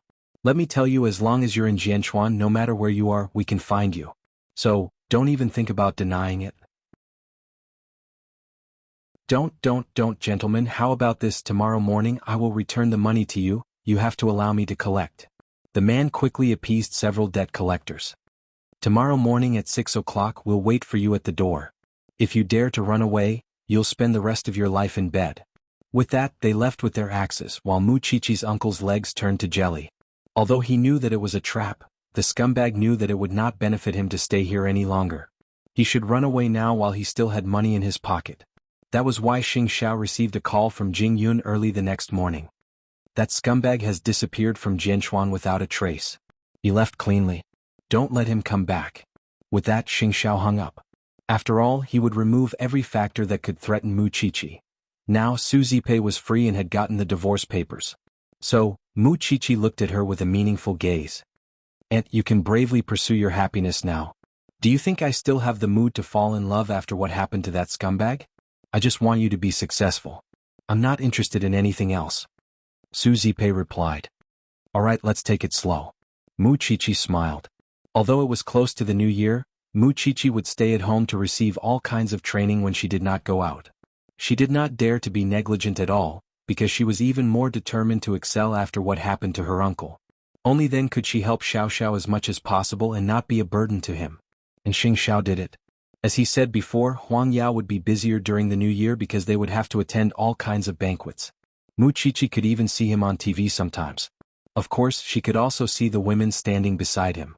They would try to have some physical contact with Xing Xiao without a trace, but Xing Xiao would pretend that he did not see them. Even so, Su Zipei did not know about their relationship. Whenever she saw them on TV, she would tell Mu Qiqi, "That girl is a good match for young Master Sheng. That actress and young Master Sheng are a perfect match." Mu Qiqi could not help pulling a long face. Even so, she couldn't tell Zipei that Xing Xiao was hers and hers alone. And because Xing Xiao was busier than ever, Mu Qiqi did not have the chance to see him during the New Year's Eve. Although she was busy with classes, she always wanted to text or call Xing Xiao when she had free time. But she was afraid that she would disturb his work. There had been no news from the Mu family for a long time. Perhaps he had completely forgotten the existence of such a person. But she did not expect that Mu Tongxue was practicing her notes at home every day, because it would make the exchange of papers more perfect. Mama Mu checked Mu Tongshua's homework every day. She was pleased when she saw that Mu Qiqi's handwriting was gradually becoming like Mu Qiqi's. Shue, bear with it. You won't have to be afraid of your sister after the college entrance examination. Moreover, your father is already choosing a suitable husband for you. When the time comes, if you can marry him, it will be even more perfect. It was as if Mu Tongxue lived every day to be more dazzling than Mu Qiqi. According to the blueprint Mama Mu had laid out for her, she even felt that she had left Mu Qiqi far behind. How could she know that Mu Qiqi already had a crown prince? And the victory that she wanted would probably never come to her in this lifetime? There were many guests at home as the New Year's Eve approached. The uncles especially would inevitably talk about Mu Qiqi's grandmother's death. If Mu Qiqi was still in the Mu family, she would not have been able to endure such scolding. "Second brother, is there any news from Mu Qiqi?" Papa Mu's younger brother asked. "How could I let her have a good life after she killed Mom? She's living a miserable life with her aunt." "It's so hard," Papa Mu replied. "That's good. You only have Tongxue now. You have to train her well and not make any mistakes. As for Mu Qiqi, forget about her. She's a jinx." There was a time when Mu Qiqi had a little hope for the Mu family. But now Mu Qiqi only wanted to be by Xing Xiao's side during the New Year's Eve. She really did not mind giving everything to Xing Xiao, should she take the initiative.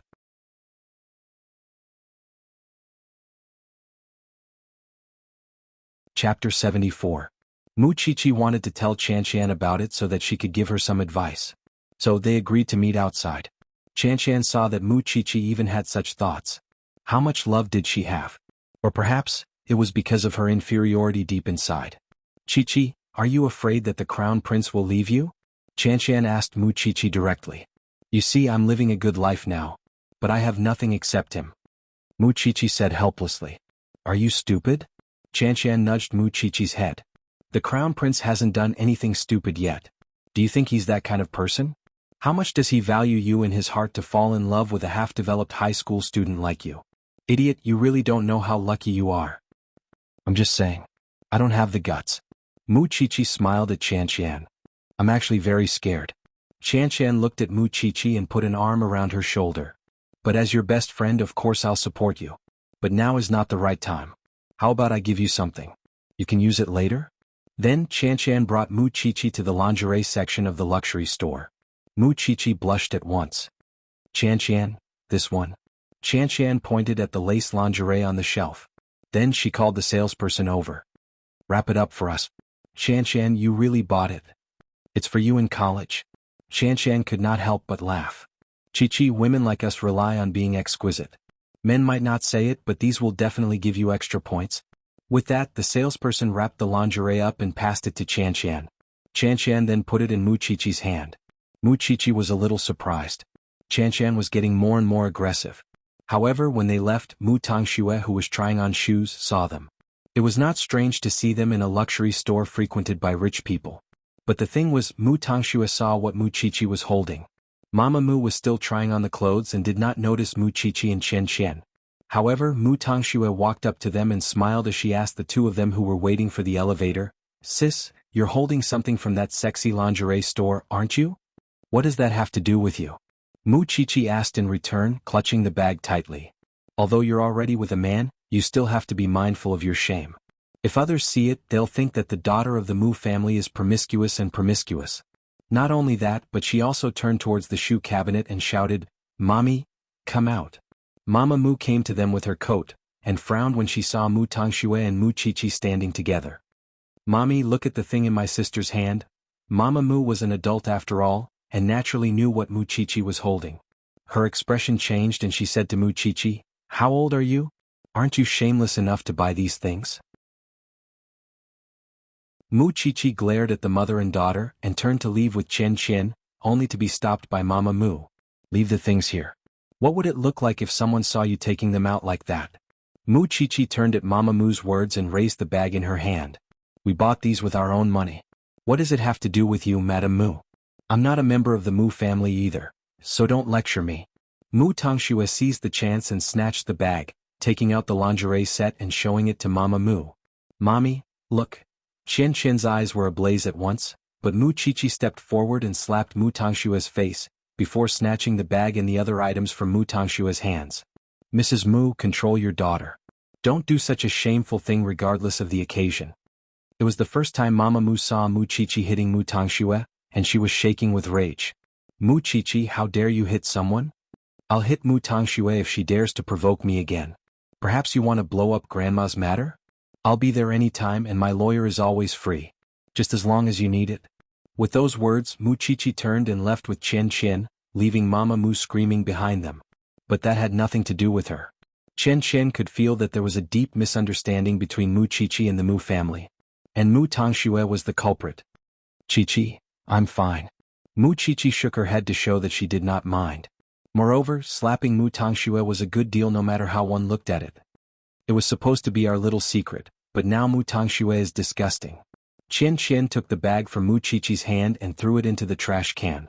"I was just teasing you at first and didn't really want you to use this to seduce the crown prince. I didn't expect such a huge misunderstanding. With Mu Tangxue stirring things up, I always have a motive no matter what I do. I'm used to it. And why did you throw it away? It's quite nice. Chichi, it's not just this time. In the future you have to fight back as hard as you can every single time. Some people are not worth wasting your breath on." Mu Chichi knew that she had long since given up on communicating with the Mu family. Whenever Mu Tangxue provoked her, she would retaliate in any way she pleased. "Let's go. It's a pity that I wasted your kindness, although I don't need it now." "That's nothing." Chen Chen winked at Mu Chichi. "It's worth it to buy a slap." Behind them, Mama Mu called Su Zipei's phone with Mu Tangxue. "Mu Chichi is buying all sorts of lingerie in the mall. Is that what you taught her? Seducing men at such a young age? Zipei, I've really underestimated you. What nonsense are you talking about?" Su Zipei was really annoyed by the Mu family's calls every other day. "I saw it with my own eyes. Mu Chichi and her classmates were buying sexy lingerie in the mall." Su Zipei couldn't help snickering in disbelief. "In your heart, everything Mu Chichi does is wrong. She has the freedom to buy whatever she wants. Moreover, Mrs. Mu Chichi is not under your control now. Don't change your number to call me again. We really don't want anything to do with the Mu family." But she hit Shuera, of course. Mu Tangxue deserves it. That you're tuning in to the Han Li's Wuxia Chronicles YouTube channel.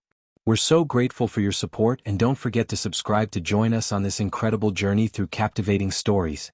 Your generosity through donations truly makes a world of difference, as it's the primary source of revenue that allows me to expand and enhance this channel for you. Thank you from the bottom of my heart for being a part of this adventure.